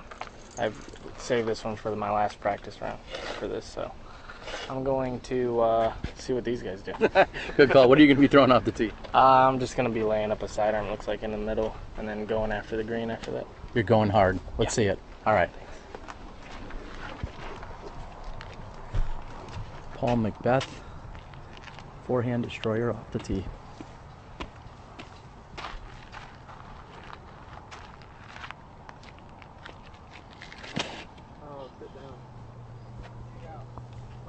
Paul's looking for it to sit down. It's going to need to bite, and it checks up nicely.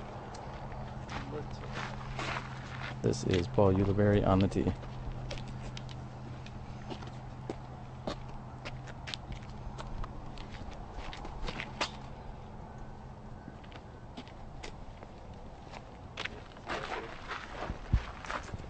Climo going with a T-bird. T-bird.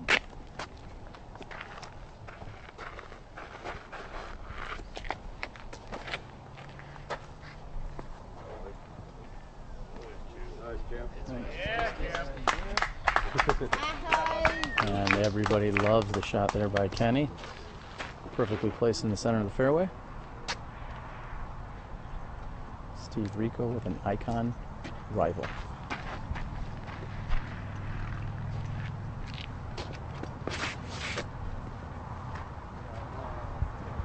He's going to need that pinnacle rival to hook up. You may have seen what I did there, but that was a very nice shot regardless by Rico with his rival.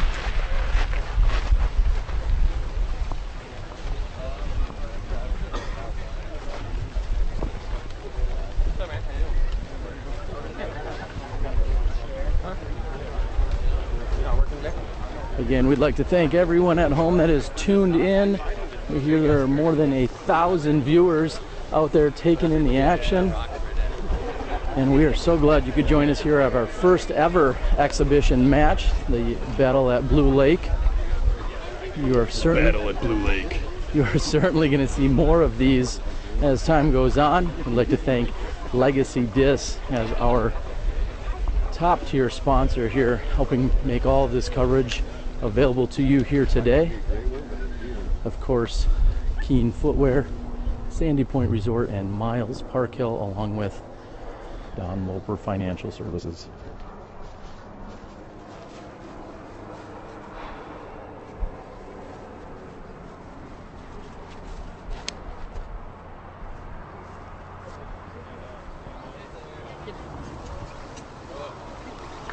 And then crush here by Paul Ulibarri. Looks like he is on the left-hand side of the fairway, just a bit short of the pin. However, a very nice throw.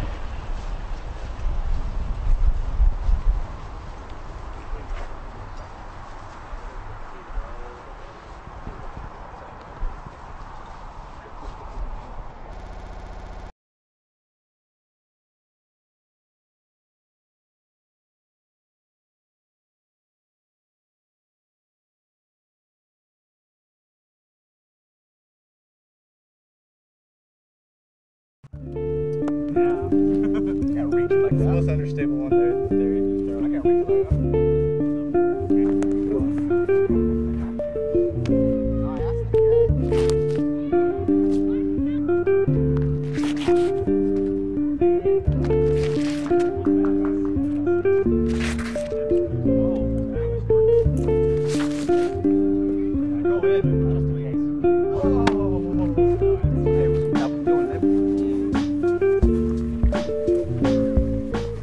What is like the thing that tells you the disc is done? When are you like, now this is ready? When he puts it in his bag. When he puts it in his bag, it's ready.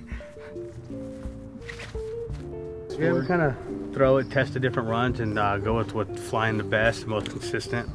We can go up and down with different weights to change the flights and do different stuff as we're testing them. You know, different colors matter also. So the weight's going to be more weight now.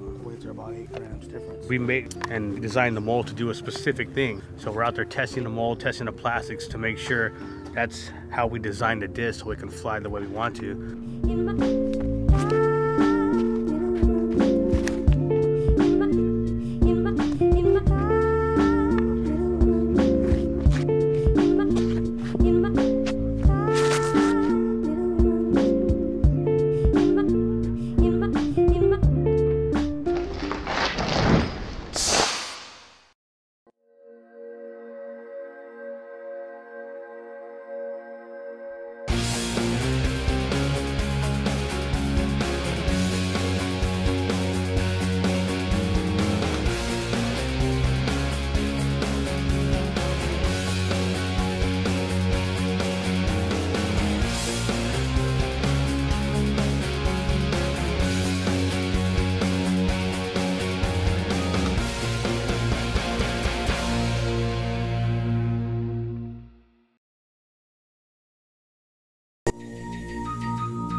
And Paul's attempt is short and left.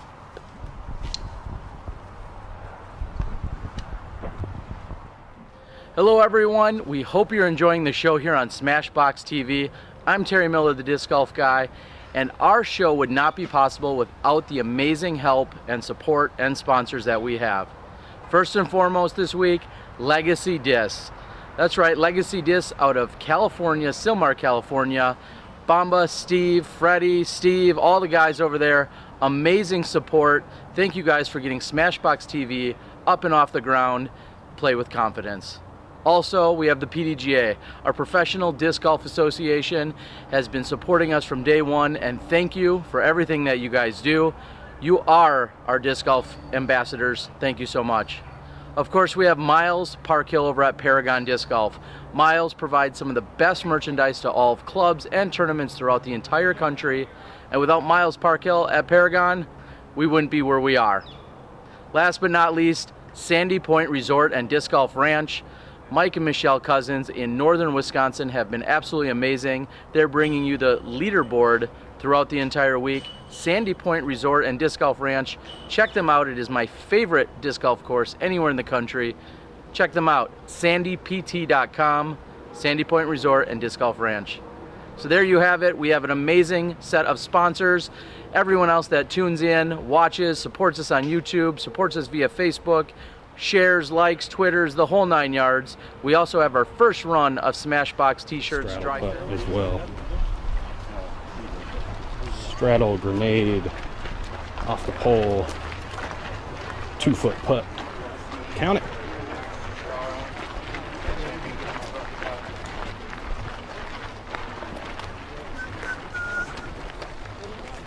All right, here we go. The final stretch, holes 14 through 18, I believe go par 5, 4, 5, 4, 5, 4.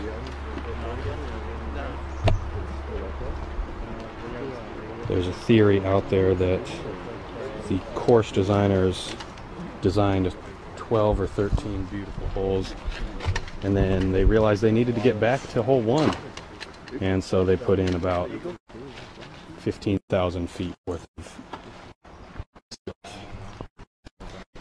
Yeah, as EJ was just letting you know, there is plenty of distance here in these final 5 or 6 holes.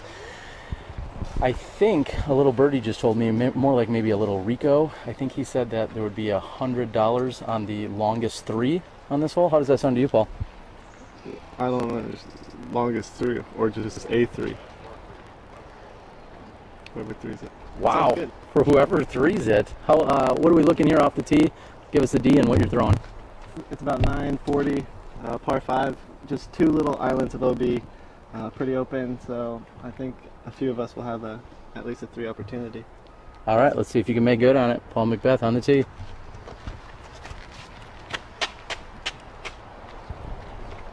So an extra $100 bounty here on a 3 in this 940-foot hole number 14.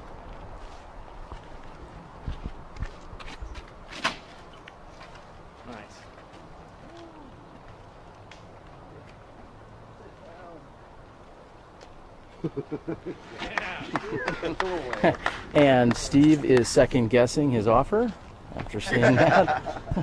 Very nice shot by Paul McBeth. Steve Rico on the tee.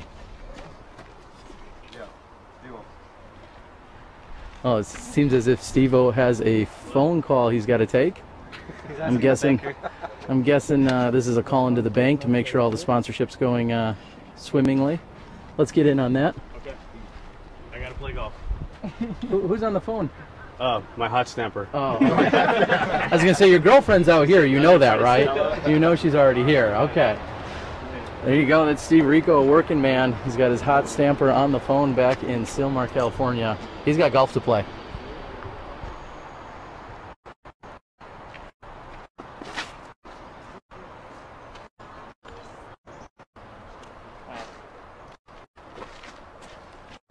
And Steve with a very nice shot here. Paul Ulibarri next to tee.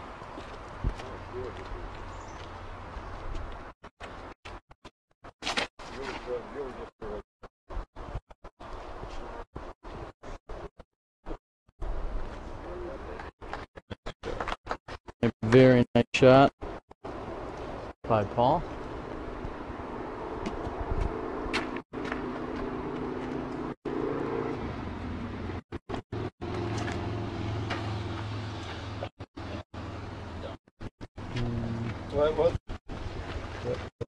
And Kenny also with a nice shot. This could be a costly hole.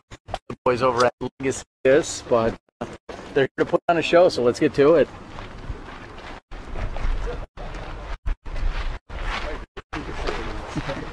Yeah.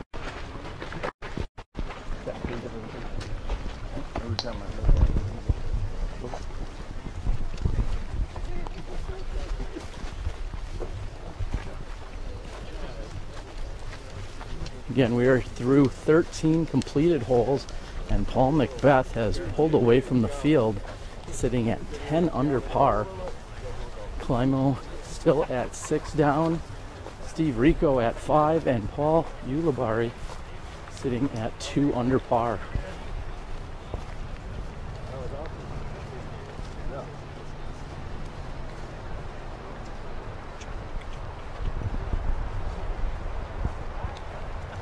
I'd like to thank everyone again for tuning in. We are out here at the battle at Blue Lake. We were certainly battling a few technical issues back on the previous hole. We're glad that you are here and with us now.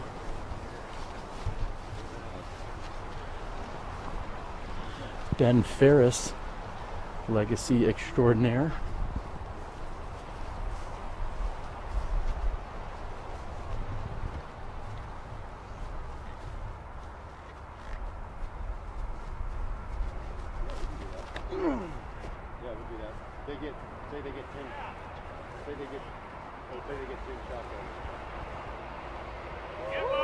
And Climo getting over the second island OB very nicely. I'll let you talk to the man right here. Terry, we got a new scenario for the $500. Let's blitz you. All right, before Steve Rico throws, we're trying to get the details here of some sweet action. Rarely is extra action called in. What do we got going on here?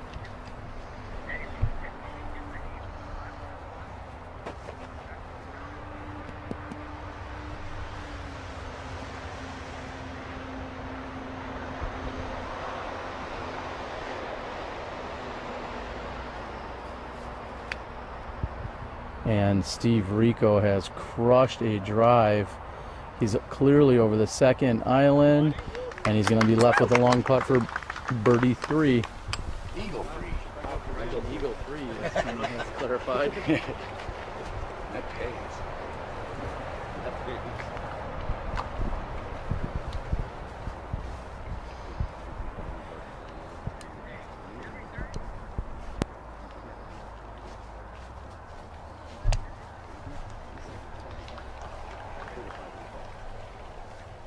Get any of All right, we are moving on up here to Paul McBeth's, and in just a few moments I'm going to give you some updates on some additional action just called in by the guys over at Legacy and Disc Golf Black Market. In fact, I'm confident that we would give $500 away on a put-in from here by McBeth.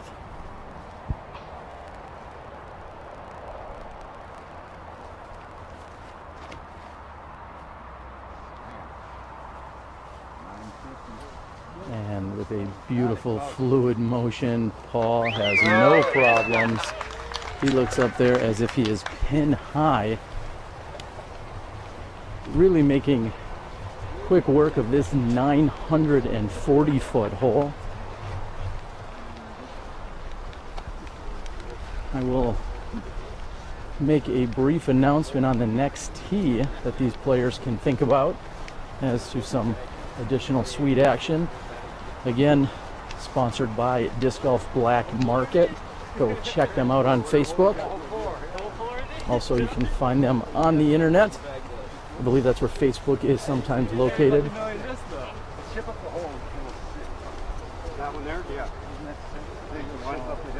We are still looking for clarifications. I have not been in too much communication back with the home front, but we are looking for clarifications as to what you guys are voting on as the best putt of the day, sponsored by Don Loper Financial.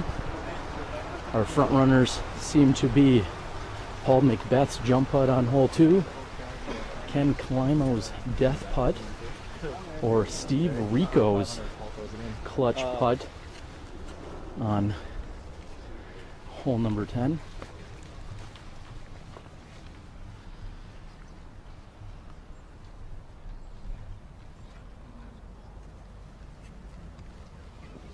And Climo is just right of the pin.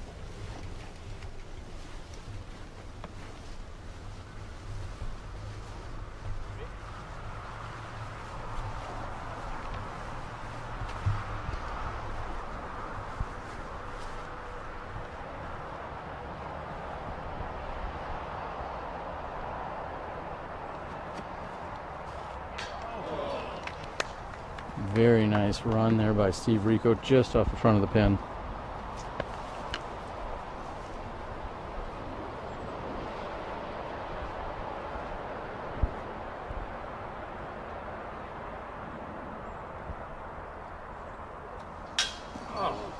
And McBeth is off the top of the cage. Him and Steve were to split the difference. They would have both had right into the center. Correction, Ulibarri, sorry. McBeth is actually past the pin.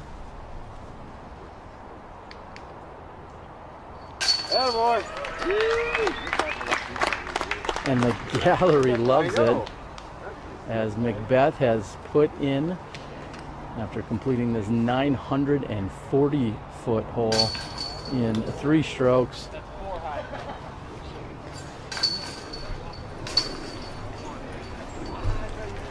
And some pretty sweet action there.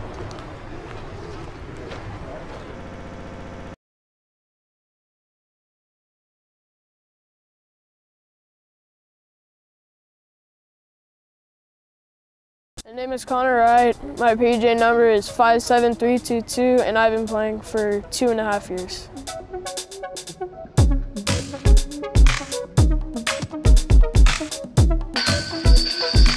My favorite thing about disc golf is all the people that are associated with it, and also just like the flight of the disc. The flight of the disc, it's kind of like, I don't know, it's like really cool to me. Having like that pullback and just knowing that you generate that much power, I mean, it's pretty cool. It just feels good. I mean, just kind of like, I don't know, it's something about it.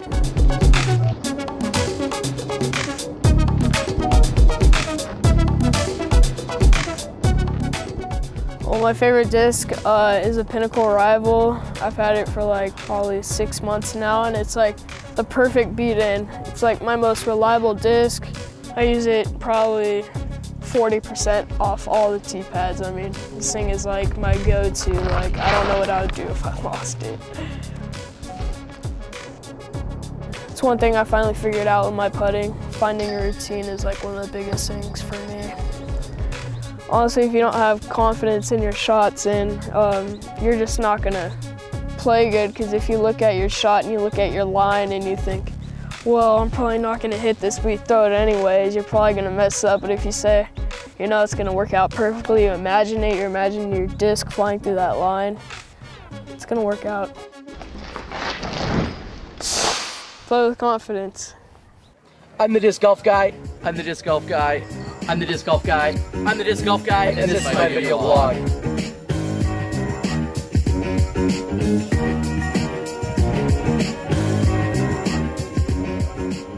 I'm the disc golf guy, and this is my video blog.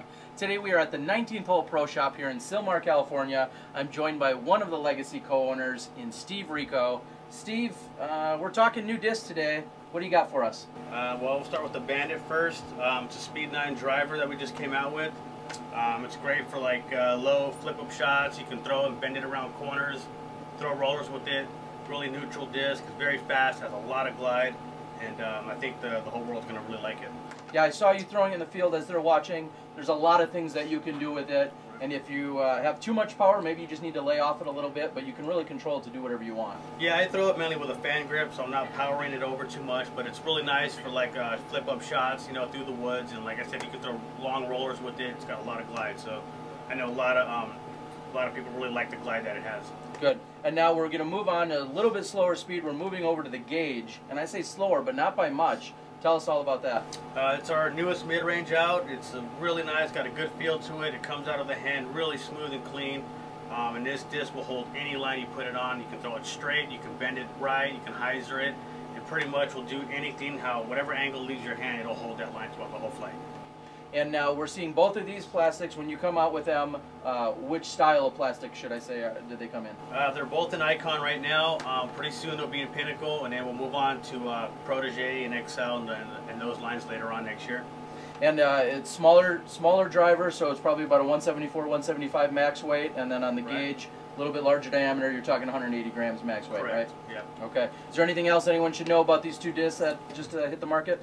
Just go out and give them a try. I guarantee you're going to like them. Like I said, these discs are, the driver's got a lot of glide. I mean, you can throw a lot of different types of shots with it, and the gauge will hold any line you put it on. Go out there and try it. I guarantee you really like it. All right, well, with that being said, this is our new product segment. We got great new discs here by Legacy. Steve Rico, Terry Miller, the disc golf guy, and as always, play with confidence.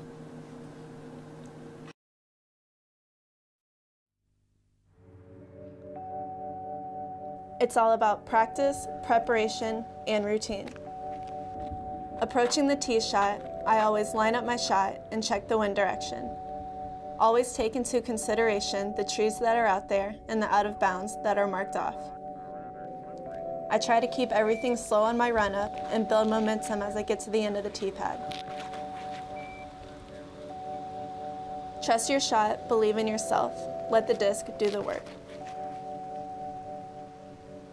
Legacy discs. Play with confidence. I'm John Pecunia. They call me Johnny Rumble. My PDGA number is 2540. I've been playing disc golf for 36 years. Disc golf has been such an important part of my life. It's brought many hours of happiness, friendships, and lots of competition.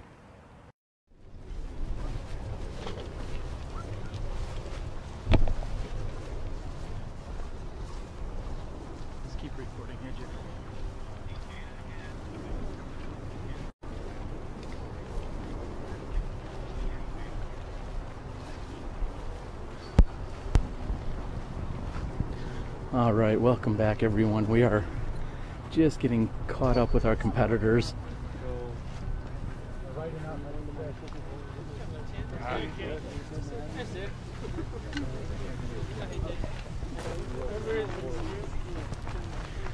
And we are moving along as Ken Climo has just thrown his second shot. Yeah.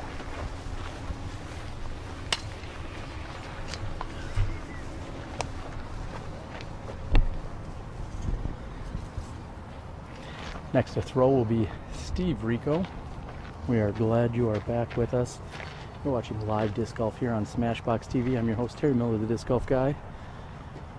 We have AJ Risley, the Disc Golf Boy, working our camera action for us. And of course, Johnny V back at the controls. Thanks for tuning in.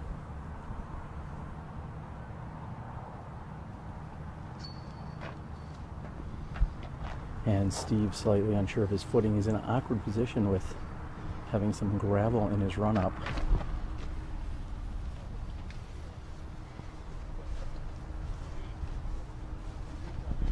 And Steve's shot looks to be just a bit wide.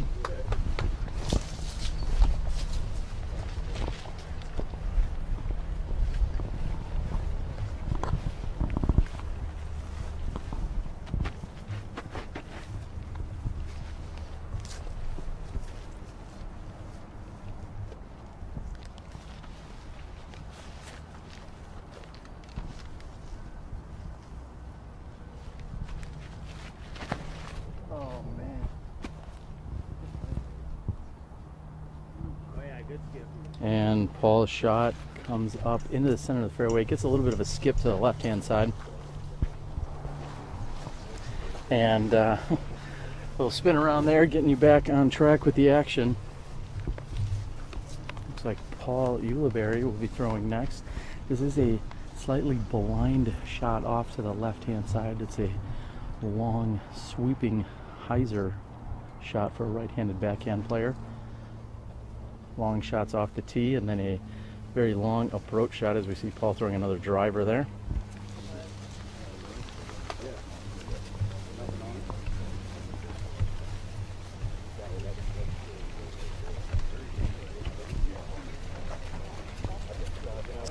This gallery has been enjoying the action, although Paul McBeth is trying to do everything he can to simply pull away from these players.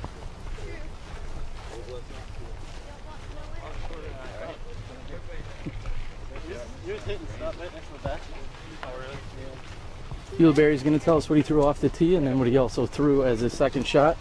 I threw a 400S D3, and then I threw a 400G F2. Sounds like a valid bingo to me, Paul. Plenty of numbers there. As Paul is looking at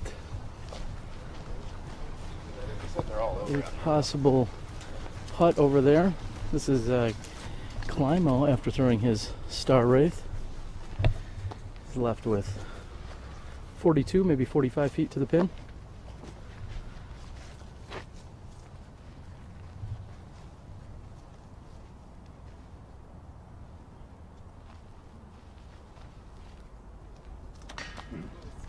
And hyzering in by catching the right-hand side of the basket.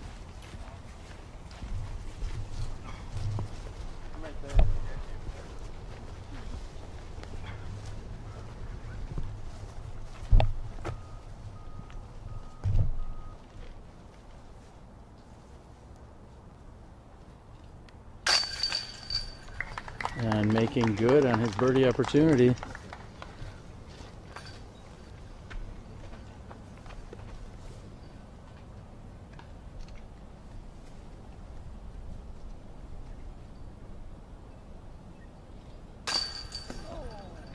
And somehow that one slid out of the chains there for Steve Rico.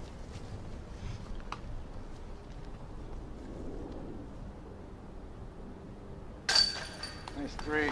And Paul putting in for a very easy three.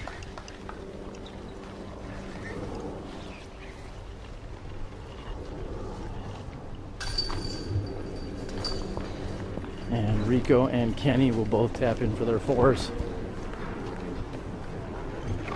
We're going to move over to a very long and challenging hole number 16.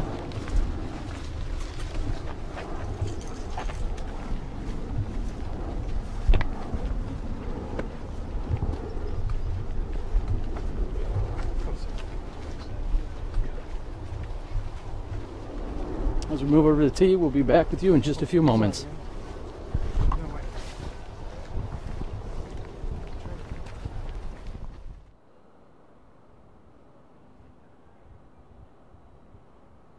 I'm AJ Risley, and this is the Gauge.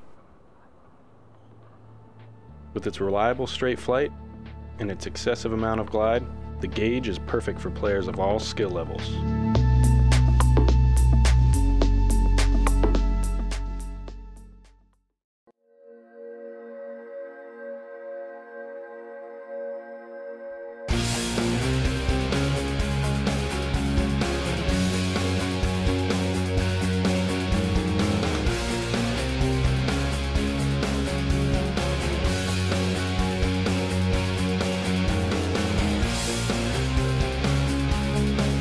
Boy, and it says it's my birthday.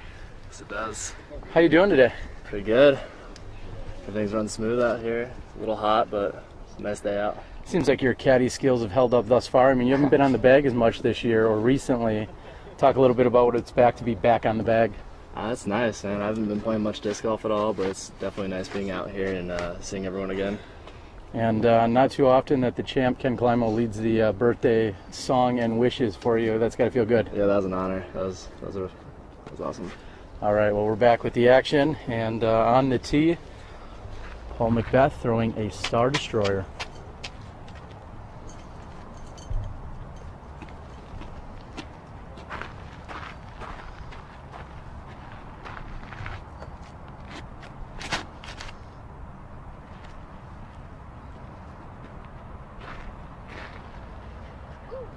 And nearly a perfectly placed shot there by Paul McBeth. Paul Ulibarri on the tee, throwing it.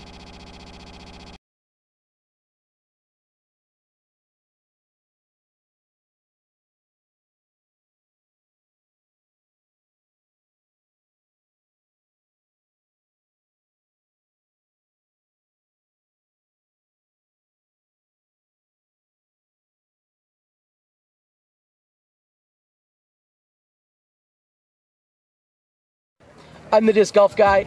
I'm the disc golf guy. I'm the disc golf guy. I'm the disc golf guy. And this is my video blog.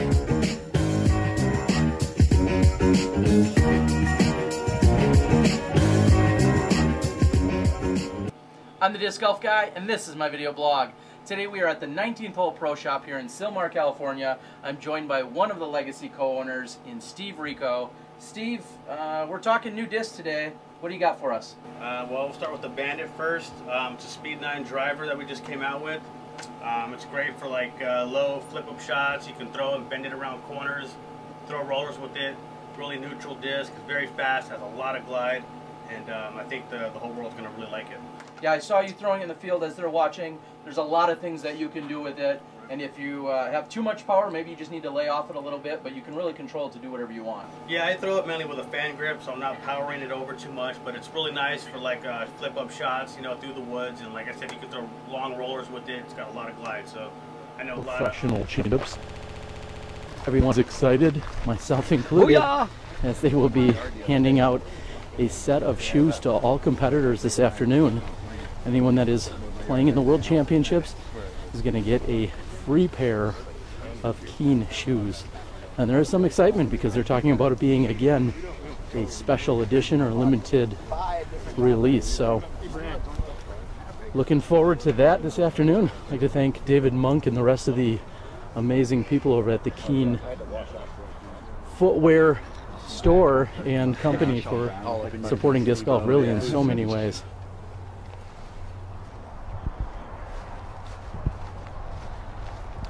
Paul will be throwing first. He's going to be throwing his yellow Prodigy D1.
And Climo has thrown another very nice shot to the gallery's delight.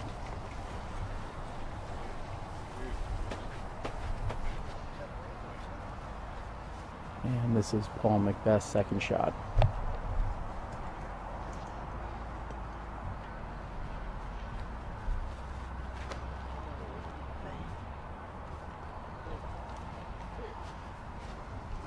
And it looks as if Paul is low and on the left-hand side. That may be the first, we'll say, legitimate mistake that we've seen Paul make today. Rico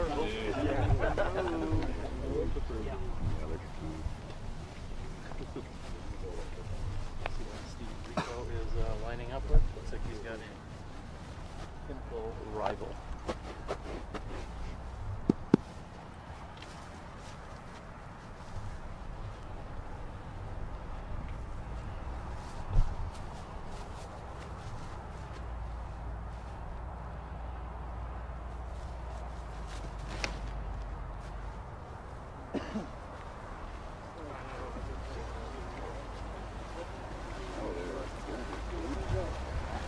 And Steve has a very nice looking shot. Finishes a little bit on the left hand side. Again, there are not going to be enough holes for these competitors to catch up to the beast, as he is sitting 13 under par. Ken Climo 7 under par, Steve Rico at 6, and Ulibarri at 4. I'd like to thank Sandy Point Resort and Disc Golf Ranch for help with our live leaderboard action throughout this entire season here on SmashBoxxTV.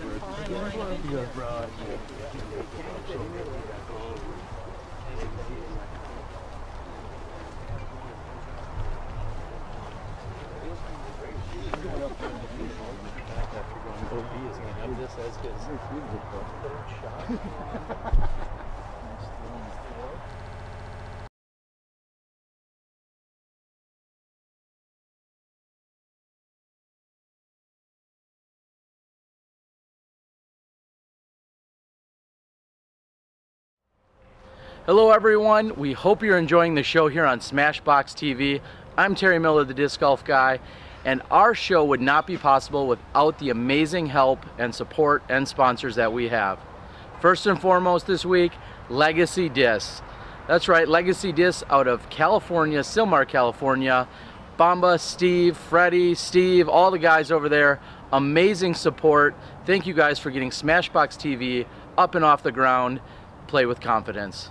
Also, we have the PDGA, our Professional Disc Golf Association, has been supporting us from day one, and thank you for everything that you guys do.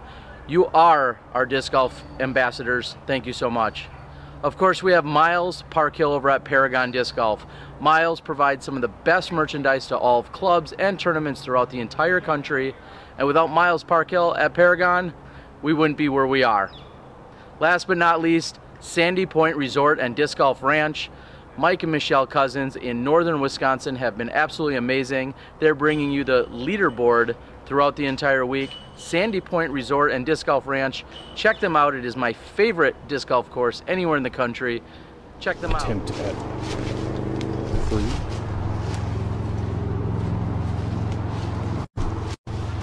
Looks like Steve is in the foliage over here. He's going to try to straddle out and make some magic happen.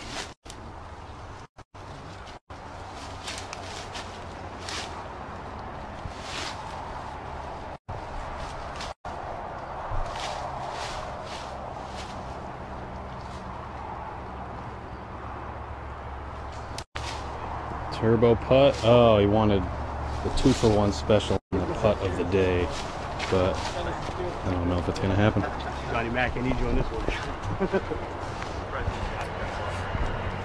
We have moved down the fairway here. We're on 16 near the green, and this will be Ken Climo for his third shot.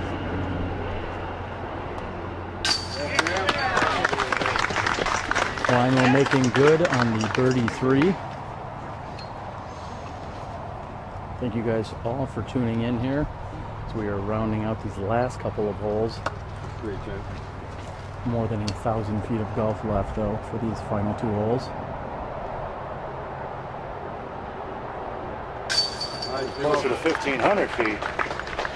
Correction, closer to 1,500.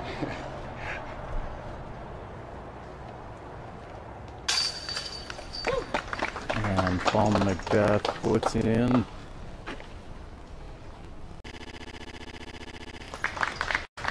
And there you have it. That is 16 holes. We're going to move over to some shade here that we can find on hole 17. Thank you guys for tuning in. We've experienced a few technical challenges with the ridiculous amount of heat out here as our equipment has decided it needs an intermittent break every once in a while here. It is absolutely scorching in this sun. And even in the shade, we have found it to be very hot as we're looking at some of these players taking advantage of the free snacks found out here on 17's fairway.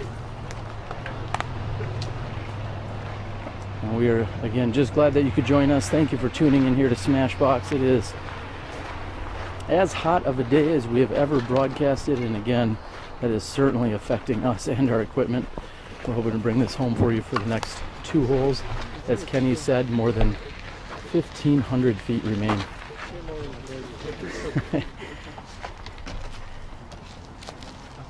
And we're going to catch up here with the second. Paul, they didn't quite hear everything we said after you eagled the last par 5, but now we're faced with another par 5. This one's a little more challenging, I'm guessing. What's your game plan? Destroyer, try to get it through the field goal post right there with the 2 trees.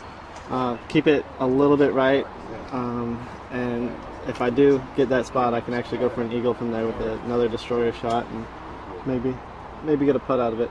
So I'll give you my pro tip of the week. Do not find yourself on the left-hand side. A, it's not a real good place to be, and B, well, there's some bees over there. So stay away from those. My legs have proven that there's some beehive on the left-hand side. I think they got it taken care of, but don't go over there. Thank you. I needed that. All right, he needs that. I'll give him all the help he can get here. This is Paul McBeth. Let's do it.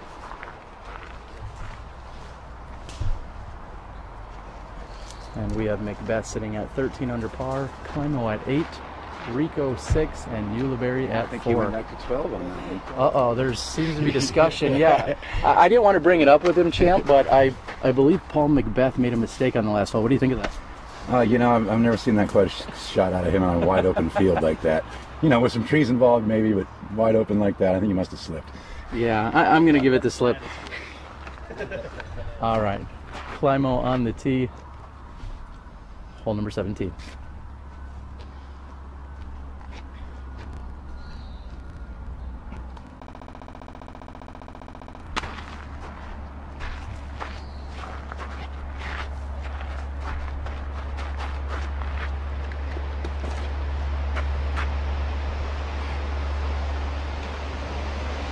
And Climo looking for a little more turn on that katana. Unfortunately, he's found himself on the left-hand side. Paul going with a D1 here off the tee.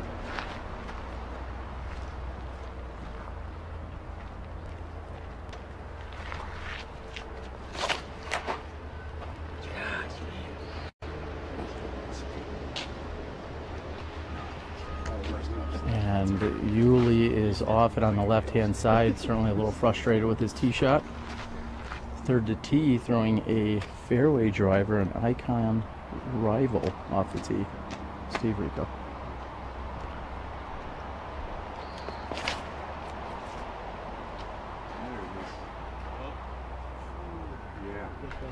Very nice pinnacle rival off the tee by Steve Rico, and the pretty pink destroyer by Paul McBeth here.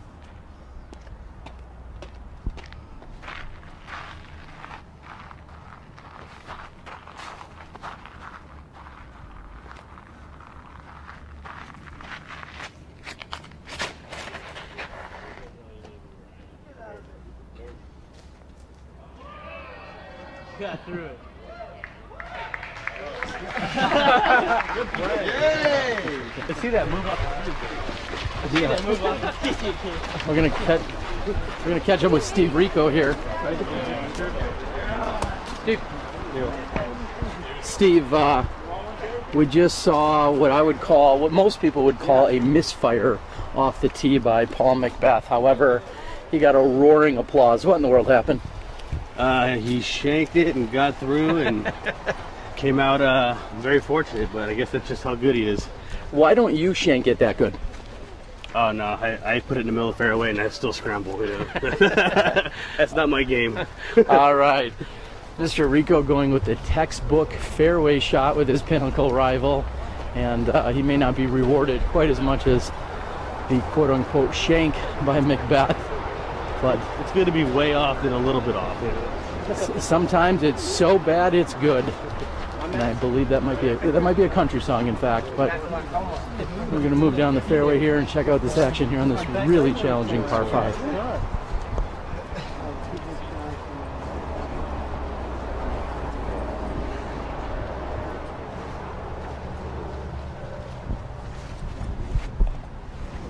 There you go, get a good look at what you see Steve Rico throwing for a number of tee shots out here. He'll be throwing that disc consistently throughout the week.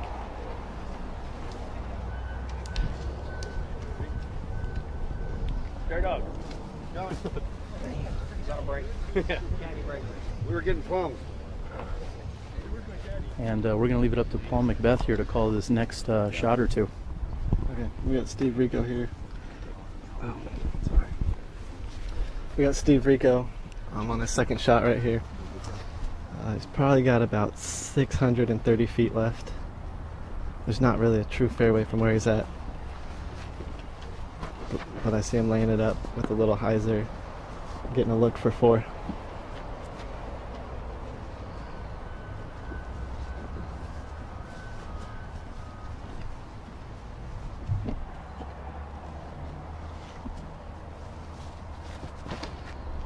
Going with the spike hyzer, caught a little tree early, but it seems like it's still working out. Sitting pretty right in the middle.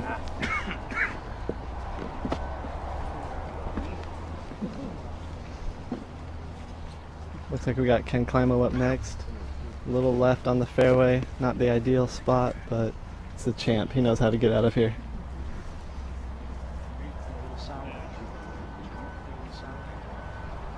He's probably got one gap right in front of him. Probably going to throw something a little fast so he can get out of that initial gap and still have it come back left to the middle of the fairway.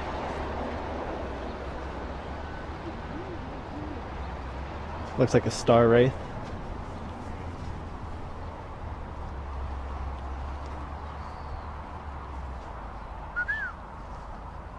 Sometimes it's nice to be about 6'2" right here.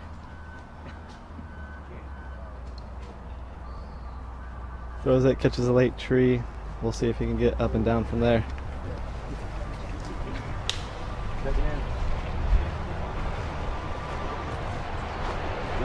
Got Paul Ulibarri on his second shot. He's also in the tall grass off left. I see a very similar shot to Steve Rico here, maybe a hyzer.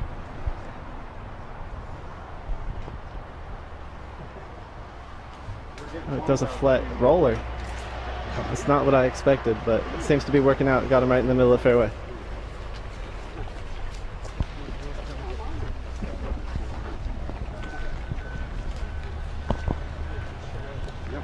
Hey Steve, you want to commentate? And it looks like Steve is trying to find his way to the microphone. All right, we got Paul McBeth over here getting to his disc. He was very fortunate on that shot, I gotta say. He's probably got about 400 to go here. He's lining up, looked like he's throwing a big hyzer shot.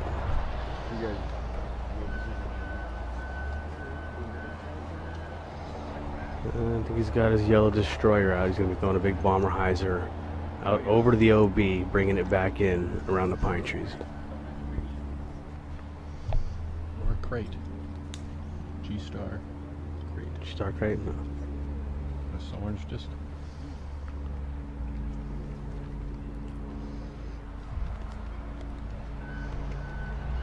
Hyzer flip. Hyzer flip out over the OB.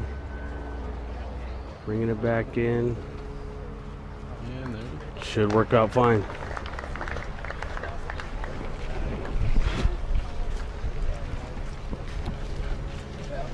And thanks to our guest commentators, Paul McBeth and Steve Rico, stepping in here for a moment.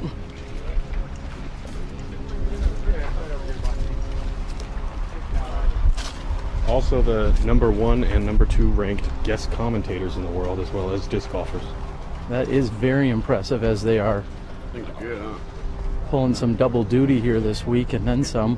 He said double duty. And we are checking out what looks to be Ken's shot. And we're going to move over.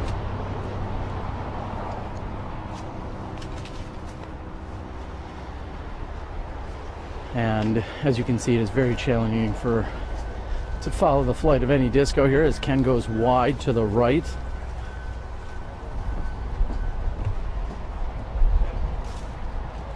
It's by those people, yeah. Paul getting a clarification, which sometimes isn't the best from the far inferior players behind him. Right.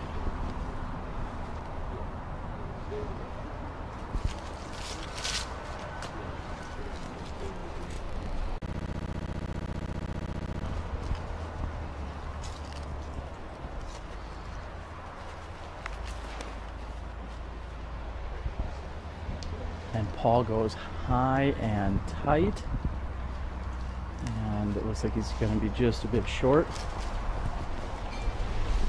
We're going to move in here again on hole number 17. Very, very wooded here on the left-hand side. Steve Rico has now thrown twice. This will be his third shot. Very challenging par 5 here.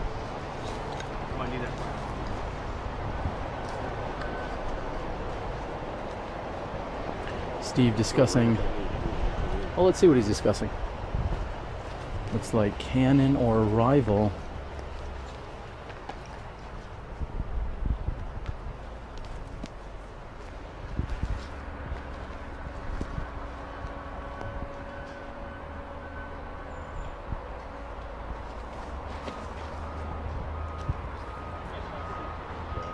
And a very nice shot there by Steve Rico.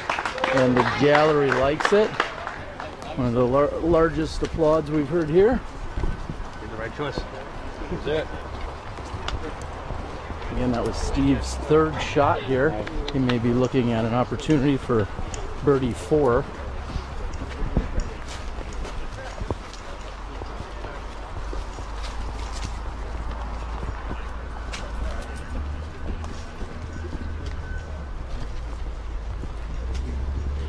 We hope that you've enjoyed our live action here on SmashBoxxTV. I'm your host, Terry Miller, the Disc Golf Guy, and this has been a very exciting day. Paul McBeth has definitely stepped up and proven why he is the #1 ranked player in the world, as he comes out and even on a casual day digs down deep to become competitive and challenge some of the best peers in the world. And we believe our cameraman's looking to run down some of us.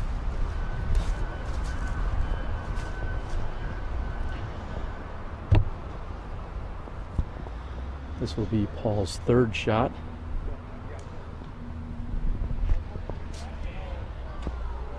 And it skips just underneath the basket. He's gone about 15 to 20 feet past. Still lining up for a birdie 4.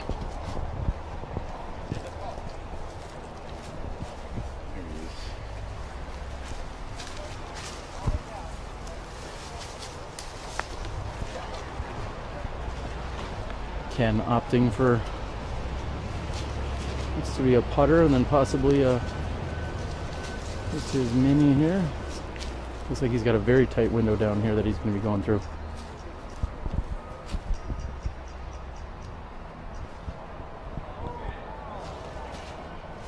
And Uli had thrown, and then Ken immediately following had thrown.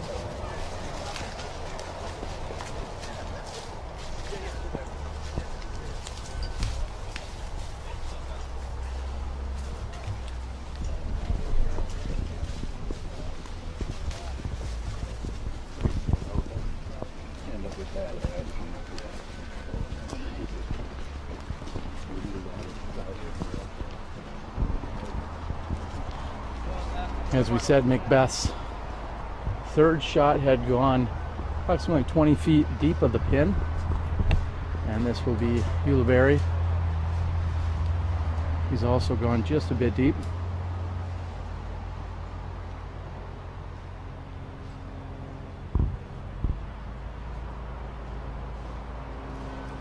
Immediately following the completion here on hole number 17, we're going to stand down just for a moment for an equipment check.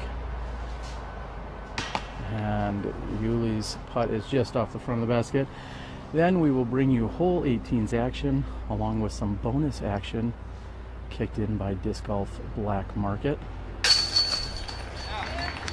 And doing what he does is make a putt. That's why his name is on a putter. And that's not just what he wrote on. I mean, like, they stamp it on there because he's really that good. All right, that's hole 17. We got one to go. We are going to be back with you in just a few moments.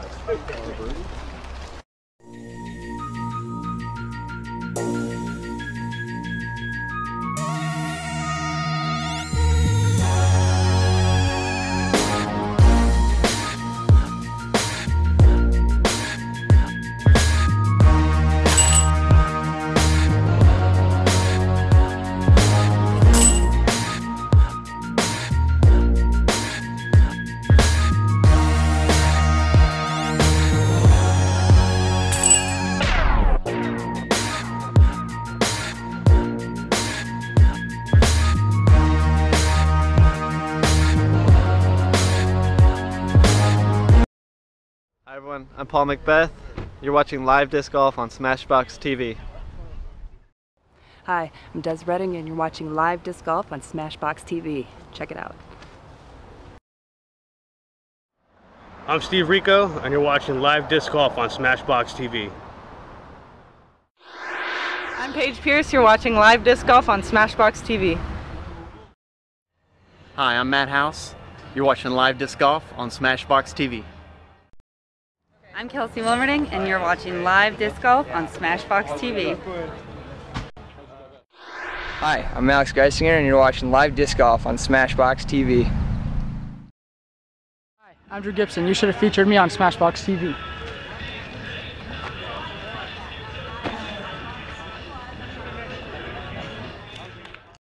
I'm Jay Redding and you're watching the 2014 Amateur World Championship live on SmashBoxxTV.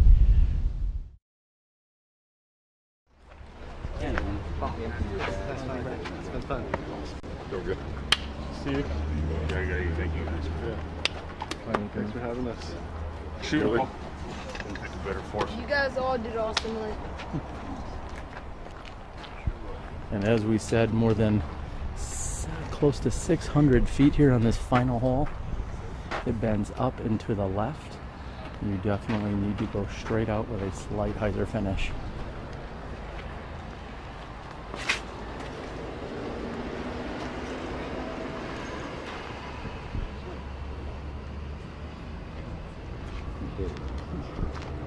And Steve on the right-hand side.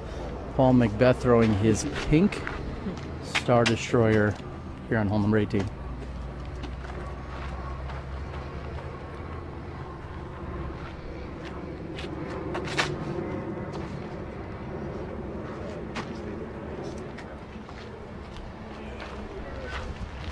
And Kenny going with a Star Katana.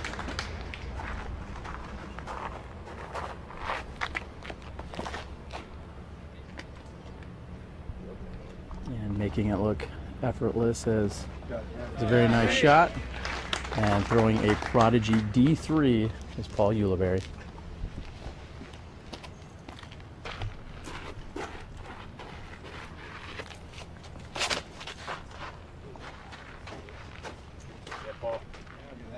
That'll work. And they are not done as Paul lets a very nice rip right here off the tee on hole number 18. And as we move down our final hole again, we want to thank everyone that tuned in to our first ever battle at Blue Lake.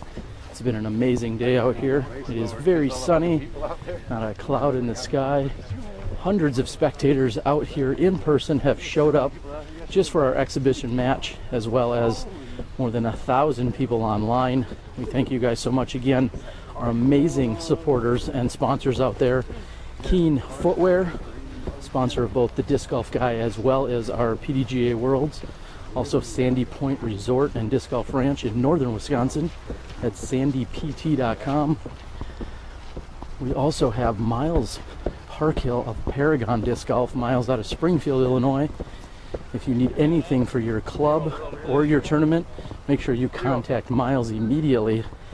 Don't do what I do, which is wait till the very last minute to get things done. But even when I do so, Miles always comes through. And of course, we have Legacy Disc, and today Disc Golf Black Market, as well as Don Loper Financial Services. The best investment is a great agent, and that's Don Loper.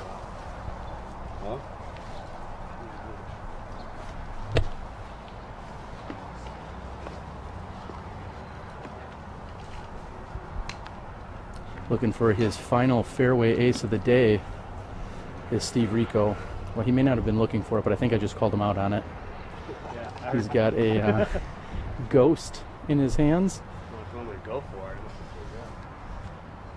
And he's really got nothing to lose here, so I think we're going to talk him into going for it. And he is doing just that. Get ready for the chains.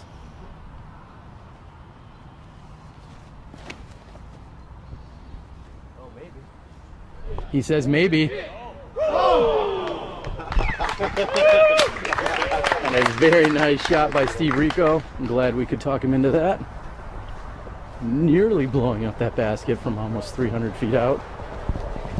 McBeth sits on his 5-stroke lead over Climo and 6 over Rico.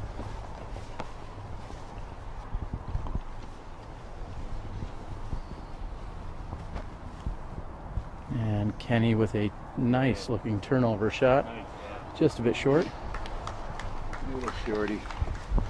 And we know that Ulibarri is also going to be running at this hard for the gallery.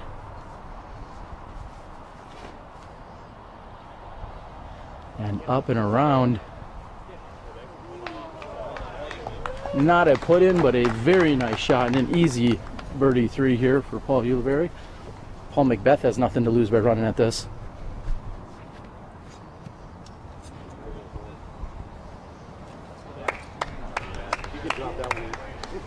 And Paul.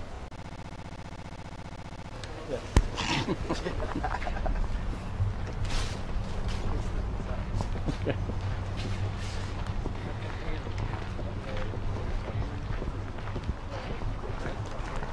Alrighty, we have, like I said, immediately following this, we're going to stand down for a moment from our sponsors. Immediately following our interviews with these gentlemen, we're going to move over to the shade directly following this, these final few putt-ins, and we'll stand down for just a few moments, and then we'll be back after that with an added side game, some bonus money and action brought to you by Disc Golf Black Market. We're going to move in a little bit on Steve Rico. He's left with less than 25 feet. Paul McBeth with the call. This is pretty much 100% from here. Yep. And Paul called it. Next up is the champ, Ken Climo. Ken Climo, it's a signature putt right here. So many world titles from this distance. After Ulibarri. And Ulibarri will tap in.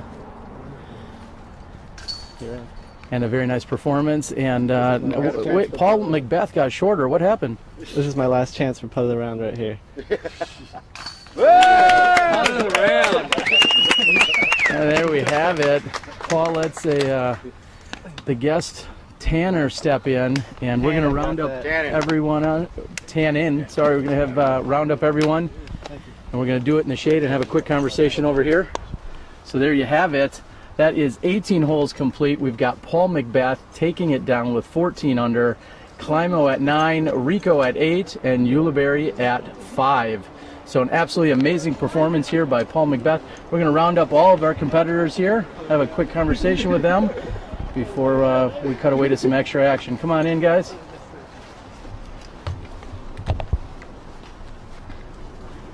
The battle at Blue Lake has, well, it's come to an end. And here we are, we're talking with the champ of the battle. Paul, what happened out there? Played pretty solid today. I only had one OB, which with these red stakes, it's kind of crucial. The fewer OBs, you know, the better you're going to shoot. But I was just able to keep it in those lines and make the putts that I had. If I recall, you had, I think, really one just slight misstep, but you also had an eagle to make up for it. You shot 14 under par. That's pretty sick. I don't know what that's unofficially rated. We're going to find out. Are you hoping to carry some of that into the to the tournament this week? And do you have a score in mind there? Yeah, I mean, I'd like to shoot something similar to that. You know, even if I don't make that mistake, I don't know. I just want to keep it in bounds and come in with a solid score, especially out here. There's so many birdies out here compared to the other 3 courses. All right, well, great round and congratulations. We're going to move over to the other Paul. And Paul, you played really solid. It just seemed like one hole proved how challenging things can be out here, even for our best players. What happened? Oh, absolutely. I mean, the whole course, the greens, just like Kenny said before the round started, you got to make your putts. And I was a little off today. I think I missed 4 or 5 high. And a couple of those greens were wrong time to miss high. So I got penalized, which you should, for going for those putts. And hopefully, you know, I can learn from it and do better. All right, best of luck to you this week. You came in with a 5 under par. Do you have any number in mind when you go out there and you challenge this course in a couple days? Yeah, 15. 15 under, I guess. All right, I'd call that the right answer. Nice shooting. Thanks a lot. And we're going to move over here to Ken Climo, the champ. Kenny, you were hanging right there, and then Paul, you know, stepped it up an extra notch. What's it like playing with all these young guns? Oh, you know, it's refreshing to get out here with the best in the world these days, and he is by far, hands down, you know, the #1 player in the world, and it's just an honor to get to compete with him and hang with him for a few holes there in the beginning. He just kind of put the afterburners on at the end, made that eagle, and just stepped away. All right, now you have all these world titles in Open and now some in Masters. What are you looking forward to this week? I'm looking forward to just beating the courses up and playing the best rounds I can on the courses, not making any mental mistakes, and trying to come out with the win. Me and Barry have a little rubber match this year. 2 years ago I won, he got second. Last year he won, I got second. So we got to see what happens this year. All right, well, best of luck to you, and thanks for coming out and putting on a great show for everyone. Thanks. All right, we're going to join last but not least by the man, co-owner of Legacy Discs in Steve Rico. Steve, thousands of people out there and a huge gallery out here. This was pretty much your brainchild. It had a little flavor of a Billy Crump clash, but we're doing it live. And well, first of all, thanks for bringing us out. But second of all, how do you think it went? I think it was pretty successful. We had a good turnout today, so thank you all for coming. Everybody that tuned in out there, thank you all so much. I can't tell you how much this means to me. And I couldn't pick a better 3 guys to go out there and battle with, man. And, you know, I got to say, it's pretty awesome today. Absolutely. You've been in the game for just short of forever, and you've been an icon of the game, and you and your brother and the rest of the guys over in Silmar just doing an outstanding job over there at Legacy, and you guys are pushing the sport forward, and we thank you for everything that you guys are doing. So, and I think unequivocally we can name you as the best putt of the day, thanks to Don Loper Financial Services. So give it up, everyone, for that. The check's in the mail, I think. No, all right, we'll get that to you. So there you have it, everyone. That is our battle at Blue Lake. We have some amazing competitors that were here today. We had Paul McBeth come out on top at 14 under par. We're going to stand down for just a few minutes so we can catch up with a word from our sponsors. Then we still have potentially $500 more to give away. We're going to be back with you in just a few minutes. We'll break down all the rules of the game for you, thanks to the Disc Golf Black Market. I'm Terry Miller, the Disc Golf Guy, and this is your battle at Blue Lake.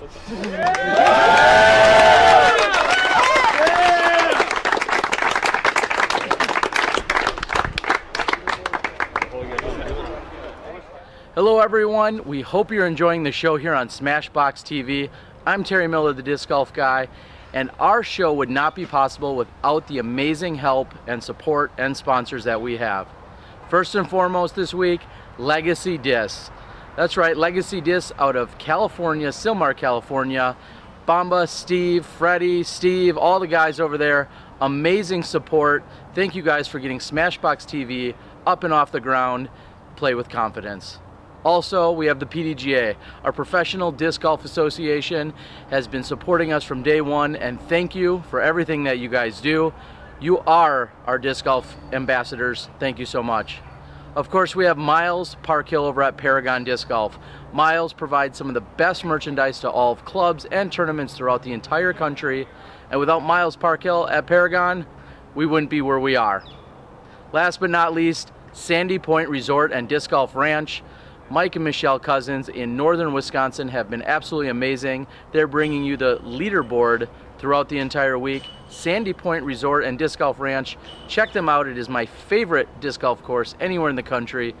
Check them out. sandypt.com, Sandy Point Resort and Disc Golf Ranch. So there you have it. We have an amazing set of sponsors. Everyone else that tunes in, watches, supports us on YouTube, supports us via Facebook, shares, likes, Twitters, the whole 9 yards. We also have our first run of SmashBox t-shirts, dry fits. So come on out, support us, and enjoy the show. I'm Cale Aviska from Minnesota, and you're watching SmashBoxxTV, baby. It's the most unstable one there. I can't reach it.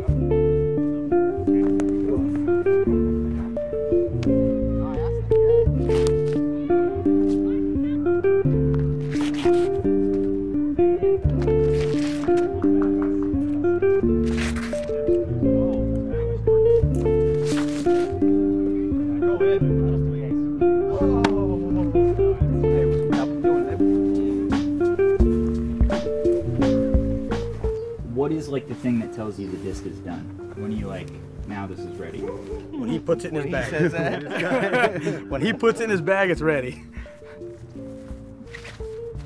Yeah, we kind of throw it, test the different runs, and go with what's flying the best, most consistent. We can go up and down with different weights to change the flights and do different stuff as we're testing them. You know, different colors matter also. So. The weight's going to be more weight now. The weights are about 8 grams difference. We made and designed the mold to do a specific thing. So we're out there testing the mold, testing the plastics to make sure that's how we design the disc so we can fly the way we want to.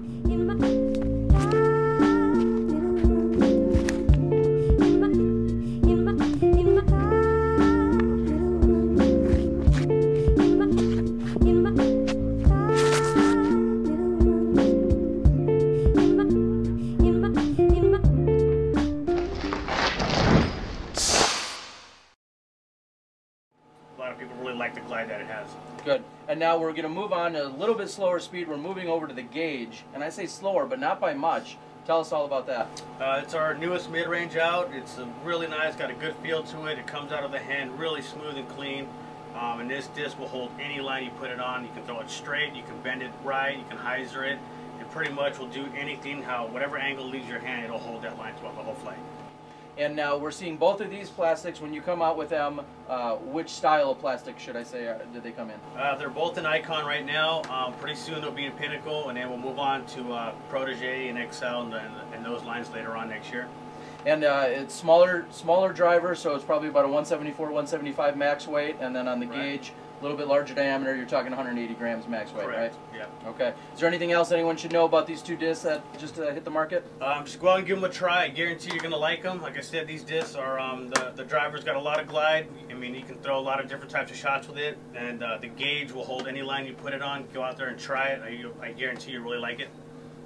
All right, well, with that being said, this is our new product segment. We got great new discs here by Legacy, Steve Rico, Terry Miller, the disc golf guy, and as always, play with confidence. My name is Connor Wright. My PJ number is 57322, and I've been playing for 2.5 years.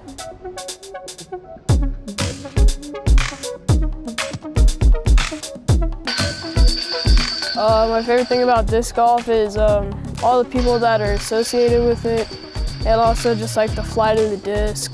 The flight of the disc, it's kind of like, I don't know, it's like really cool to me. Having like that pull back and just knowing that you generate that much power, I mean, it's pretty cool. It just feels good. I mean, just kind of like, I don't know, it's something about it.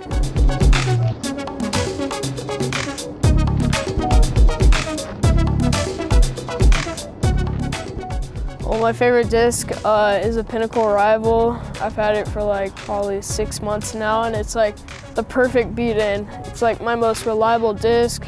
I use it probably 40% off all the tee pads. I mean, this thing is like my go-to. Like, I don't know what I would do if I lost it. It's one thing I finally figured out with my putting. Finding a routine is like one of the biggest things for me.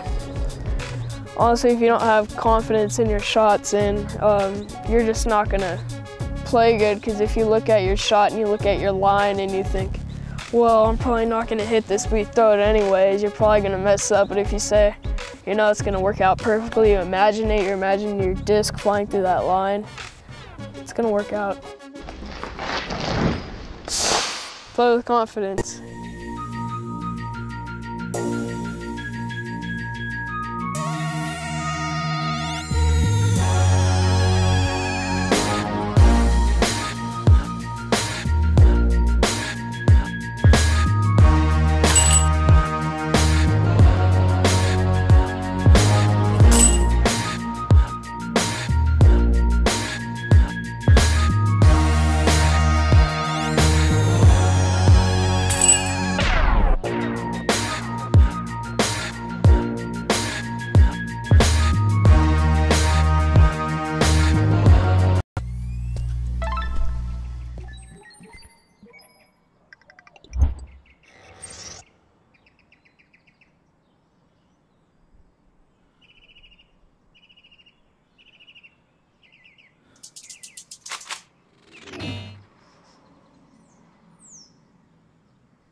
I'm Steve Rico, and you're watching live disc golf on SmashBoxxTV.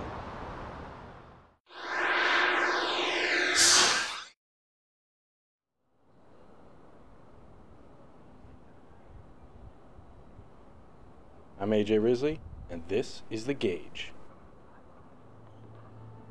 With its reliable straight flight and its excessive amount of glide, the Gauge is perfect for players of all skill levels.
the most unstable one there.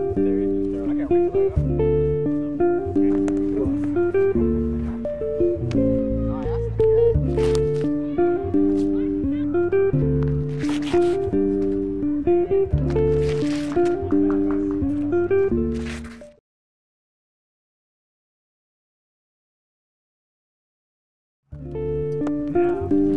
can't reach it. Like the most unstable one there. I can't reach it.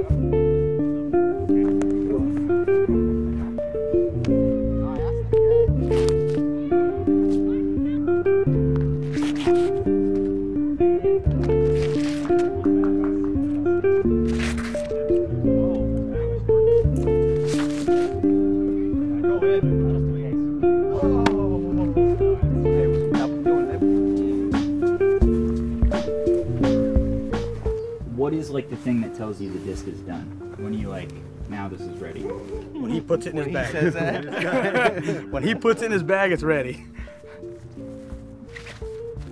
Yeah, we kind of throw it, test the different runs, and go with what's flying the best, most consistent. We can go up and down with different weights to change the flights and do different stuff as we're testing them. You know, different colors matter also. So the weights are going to be more weight now. The weights are about 8 grams difference. We made and designed the mold to do a specific thing. So we're out there testing the mold, testing the plastics to make sure that's how we design the disc so we can fly the way we want to.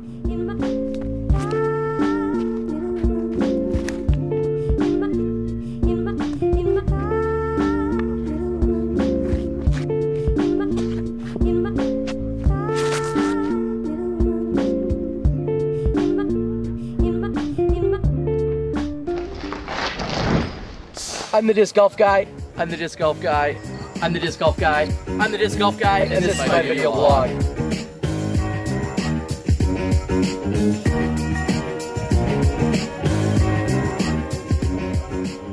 I'm the disc golf guy, and this is my video blog. Today we are at the 19th Hole Pro Shop here in Sylmar, California. I'm joined by one of the Legacy co-owners in Steve Rico.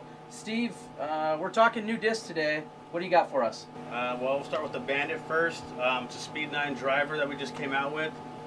It's great for like low flip-up shots. You can throw and bend it around corners, throw rollers with it. Really neutral disc, it's very fast, has a lot of glide, and I think the whole world's going to really like it.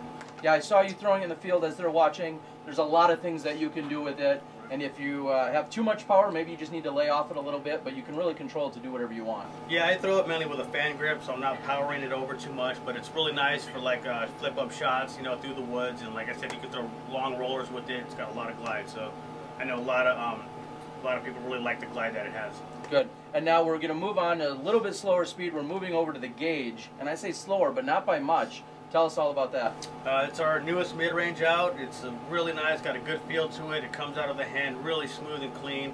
And this disc will hold any line you put it on. You can throw it straight, you can bend it right, you can hyzer it. It pretty much will do anything, whatever angle leaves your hand, it'll hold that line throughout the whole flight. And now we're seeing both of these plastics. When you come out with them, which style of plastic should I say did they come in? They're both in Icon right now. Pretty soon they'll be in Pinnacle, and then we'll move on to Prodigy and Excel and those lines later on next year. And it's smaller driver, so it's probably about a 174, 175 max weight, and then on the gauge, a little bit larger diameter, you're talking 180 grams max weight, Correct. right? Yeah. Okay. Is there anything else anyone should know about these two discs that just hit the market? Just go out and give them a try. I guarantee you're going to like them. Like I said, these discs are, the driver's got a lot of glide. I mean, you can throw a lot of different types of shots with it, and the gauge will hold any line you put it on. Go out there and try it. I guarantee you really like it. All right, well, with that being said, this is our new product segment. We got great new discs here by Legacy.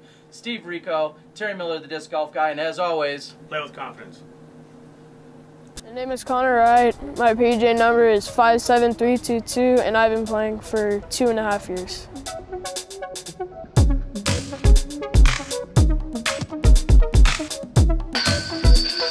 My favorite thing about disc golf is all the people that are associated with it, and also just like the flight of the disc. The flight of the disc, it's kind of like, I don't know, it's like really cool to me. Having like that pullback and just knowing that you generate that much power, I mean, it's pretty cool. It just feels good.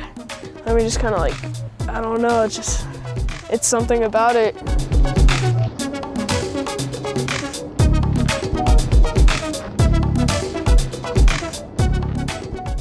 My favorite disc is a Pinnacle Rival. I've had it for like probably 6 months now, and it's like the perfect beat-in. It's like my most reliable disc.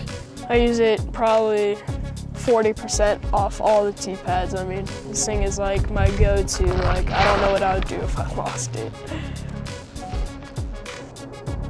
It's one thing I finally figured out with my putting. Finding a routine is like one of the biggest things for me.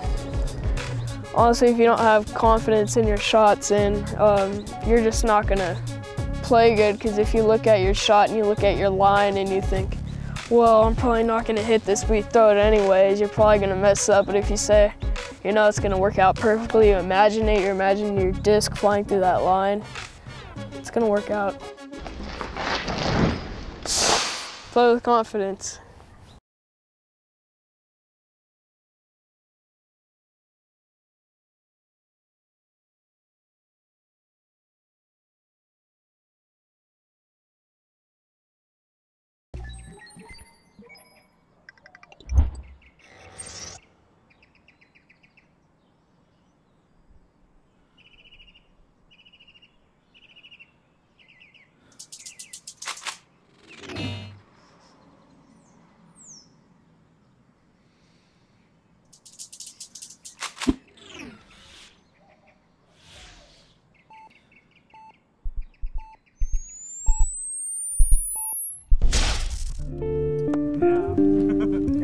Most unstable one there.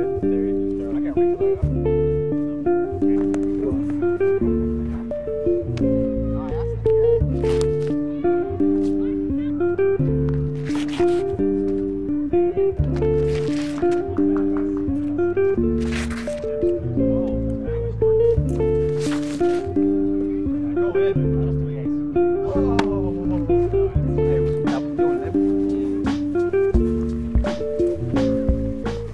What is like the thing that tells you the disc is done? When you like, now this is ready? When he puts it in his bag. When he puts it in his bag, it's ready. Yeah, we kind of throw it, test the different runs, and go with what's flying the best, most consistent.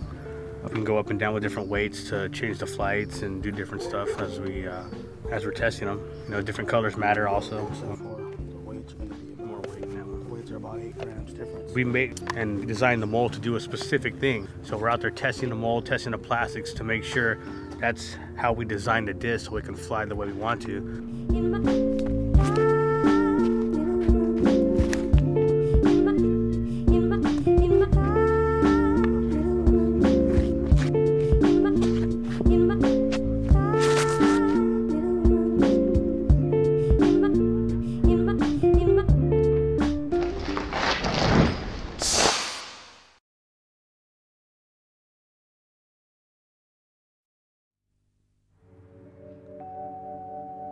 It's all about practice, preparation, and routine. Approaching the tee shot, I always line up my shot and check the wind direction. Always take into consideration the trees that are out there and the out of bounds that are marked off. I try to keep everything slow on my run up and build momentum as I get to the end of the tee pad. Trust your shot, believe in yourself, let the disc do the work. Legacy discs. Play with confidence.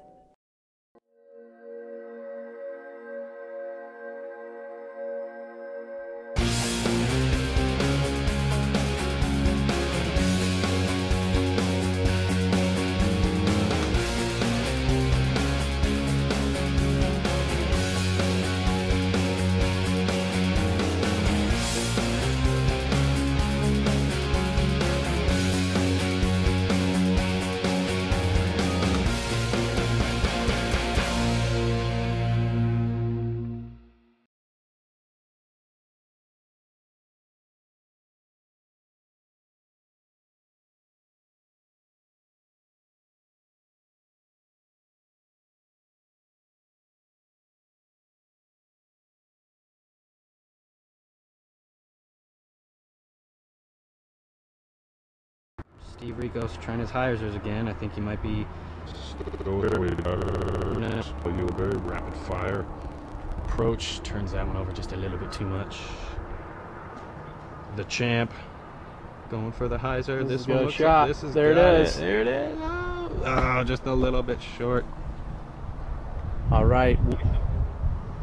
Welcome everyone. We are here and back with the action. These guys are unloading their bag here on hole number 6.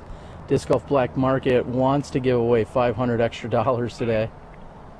And we are here watching these shots come in.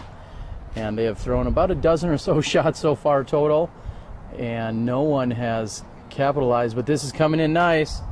Oh. And underneath the basket by Uli. Ken Climo has a great looking line. We like this. This may skip in. And just short. Ken has a rock underneath the basket. Here is McBeth. They have all, and that's just a birdie 2, which means nothing today. This is Rico coming in nicely. Just a few feet short. Players are all getting the skip. They've saved their high-speed drivers for last, which is certainly a good strategy once you get a little bit more tired after throwing all your mids and putters. Stepping up with a driver seems to be the smart way to go. Put a little less power on. And Climo getting closest to us. That's going to be... It literally touches the front of the cage. And just 6 inches short of that $500 bounty.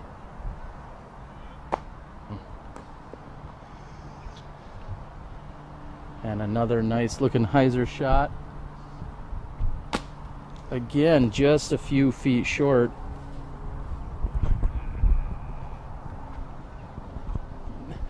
There's been at least 6 shots that have landed within 2 feet of this pin from just about going in. So these guys have it dialed in.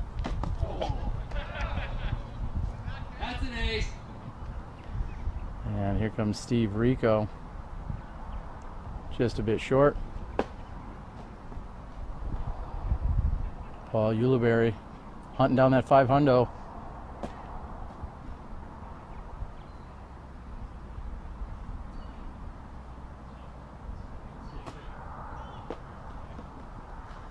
And Paul McBeth, who has hit the front of the basket. That's going to be wide right unless he gets a big skip. Here it comes.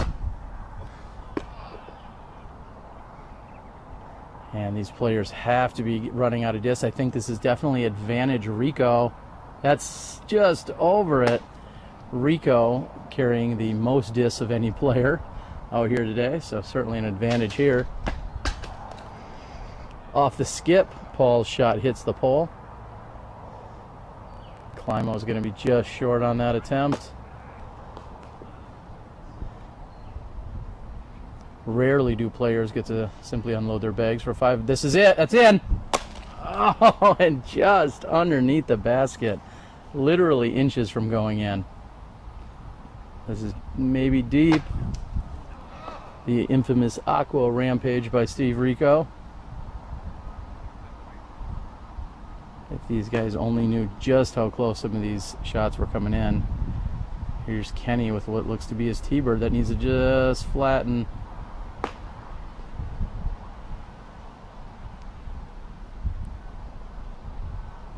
And that's a little deep. A destroyer by Paul coming straight at us. Steve Rico might be dialing it in here. And I'm going to call that one, I'll say fluffed by Paul Ulibarri. This is looking good. And Kenny's just a bit short. McBeth is going to be deep here with this driver. Oh, gets a little tree love. That would be a regular birdie too. Steve's got a good angle on this one. Again, off the wood chips, just 3 feet short of the basket. Rarely do you get the chance to see the best players in the world simply unload their bag. We got to thank our guys over at Disc Golf Black Market for giving everyone the opportunity here to run at a 500-foot ace. Also, oh, thank you. Again, it is getting a little warm out here, as AJ has clarified. It is not a 500-foot ace. I'm going to go with a $500 ace here on this 280-footer. Steve Rico might be ringing this up.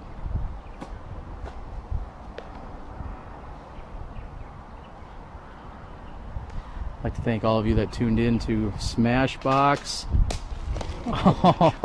And literally 6 inches from going in as well. Thank everyone out there at Smashbox for tuning in today, checking out the action. I'd like to thank the PDGA, our partners in putting on this World Championships this week, as well as Keen Footwear, the title sponsor here at the World Championships. You're going to see other live coverage presented. Check out pdga.com for other information this week.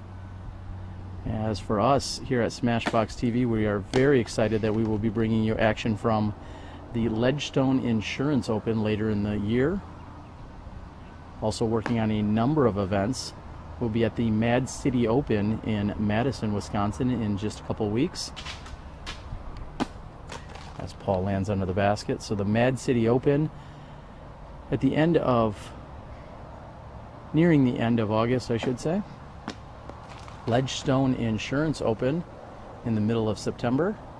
Also looking to reach out to a number of other events that are interested in having us, as that disc comes up and nails our cameraman right in the side. I got a nice knee check in there. I think Steve will appreciate that MMA expertise. Ooh. Another great shot. These guys, you'd think they're running out of drivers, but not yet. Paul hangs that wide right. The question of the day really becomes, if no one aces, what is the next exhibition game that these gentlemen will play? As I know, Disc Golf Black Market. Here comes Climo with a lefty. Oh, here it is. And Climo literally underneath the basket just narrowly misses acing that left-handed. Here's McBeth coming straight up the gut, unfortunately short. This looks like a good looking shot. It's gonna be a little wide and high. And here comes Steve Rico. This one's pretty good. Skip off the ground in the bottom of the basket. Climo needs that just a hyzer a little more. And he's just parked. Coming in right at us. Paul McBeth with a rock.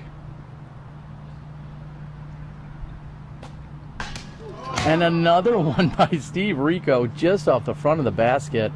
It skipped perfectly, and had it been about 3 inches higher, that would have went in. Sonic. Climo busting out the Sonic. These guys still have a handful of drivers, it looks like. We want an ace, and I know everyone at home does as well. I'm sure these guys do at $500. I'd also like to thank Don Loper Financial Services, where the best investment is a great agent. And that is exactly what Don Loper is. And for the third or fourth time, Steve Rico has bounced off the ground and hit the cage.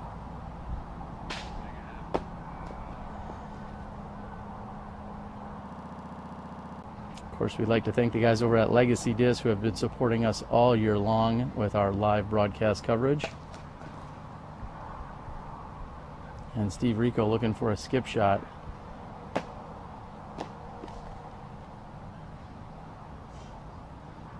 And Paul Ulibarri is just a bit short on that. Some very solid drives by these guys. And Ken Climo throwing a mini. And almost clears the OB, meaning he threw close to 250 feet with a mini. And McBeth is going to be deep. All right, I'm guessing that Steve Rico is the one that's got this dialed in. And again, just underneath that basket. Looks as if Climo is out of ammunition, and Paul may be getting tired as he turned that one over to the right-hand side. This is Paul McBeth He's coming straight at it. He needs a little hyzer finish.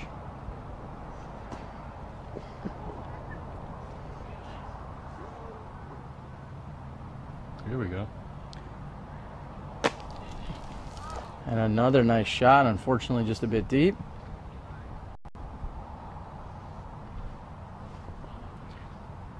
McBeth coming straight up the gut. He's going to need that to finish out. However, that's turning over.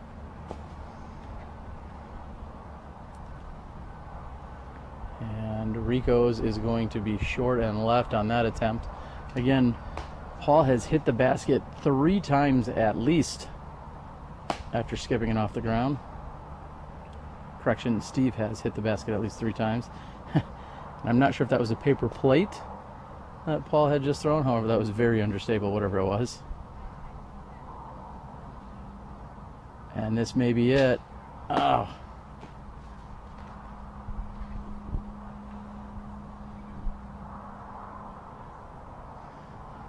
You can see some fatigue maybe setting in after these players have played the long and challenging Blue Lake course. Now we got Tannen off the tee, who had made the final putt for Mr. McBeth on the previous round. And I believe that might be an X1 coming through, super overstable. And that may be it. So we will see what these players would like to do. I believe there is still $500 on the line. And some may say you gotta want it. So we'll see which one of these players is going to hunt down this $500. As you can see, most of your best shots will be in fact the left of the basket. That's where we're looking now. Up and left, meaning that they at least got to the pin and probably finished in a hyzer on the left-hand side, giving it a chance to get into the basket. Anything on the right I would consider a poor shot, if you're ace running anyway. So AJ, let's check in with you for a moment as these players walk up the they're going to walk up the fairway and collect all their discs, so to speak. It's been a long day, and you've battled it out harder than anyone here, working the camera and the commentary. You've been doing it all. How you feel, buddy? I feel pretty good. Yeah, it's definitely been a long day. I just want to thank Jeff Nichols for giving me a ride out here early this morning. Got to thank my friends Ryan, Chris, and Dan for putting me up this week and showing me a good time, having fun. Yeah, I don't know who else to thank. It's been a good day. I'm just excited that we get to start the tournament tomorrow. I've been looking forward to this one for a while, and I feel like I've been playing pretty good recently. So who knows? Maybe I'll ace this one, and probably won't get $500, but maybe a few ones, a few fives from my card. That'd be nice. Everyone out in Smashbox land, I think, would donate $1 to your cause if you were to get an ace on this very hole. So I think that'd be only perfectly fitting karma for you. So let's see as these players round it up, and then what we're going to do is we're going to ask them what other game they would like to do, or challenge perhaps. I personally like the idea of elimination skins, so to speak. So the highest score amongst the foursome falls off, and then the others continue on. So if there were a 2, 2 3s, and a 4, the lowest, or the highest score I should say, falls off. That's one idea. That's fun. I like the ace run a little bit more. That's more exciting. Well, we've already been through the ace run. That's what the concern would be. So we'll check in with these players, see what they want to do. I'm sure there's going to be something competitive, as we said when we opened the show. These are 4 of the most fun-loving yet competitive players in all of disc golf. So yes. Let's see what they have in store. As minis and discs are being tossed around and collected. I already got it.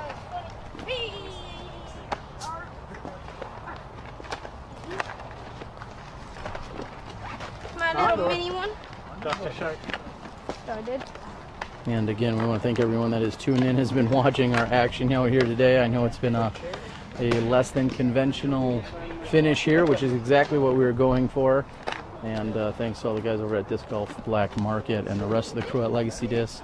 Again, Keen Footwear, Sandy Point Resort, Miles Park Hill at Paragon, and really anyone else. And like we said, our clutch putt of the day ended up being by none other than Steve Rico himself, which is very impressive, as Kenny's signing a few autographs. And we're going to check in with Steve here in just a moment. Steve kind of helped coordinating things with us.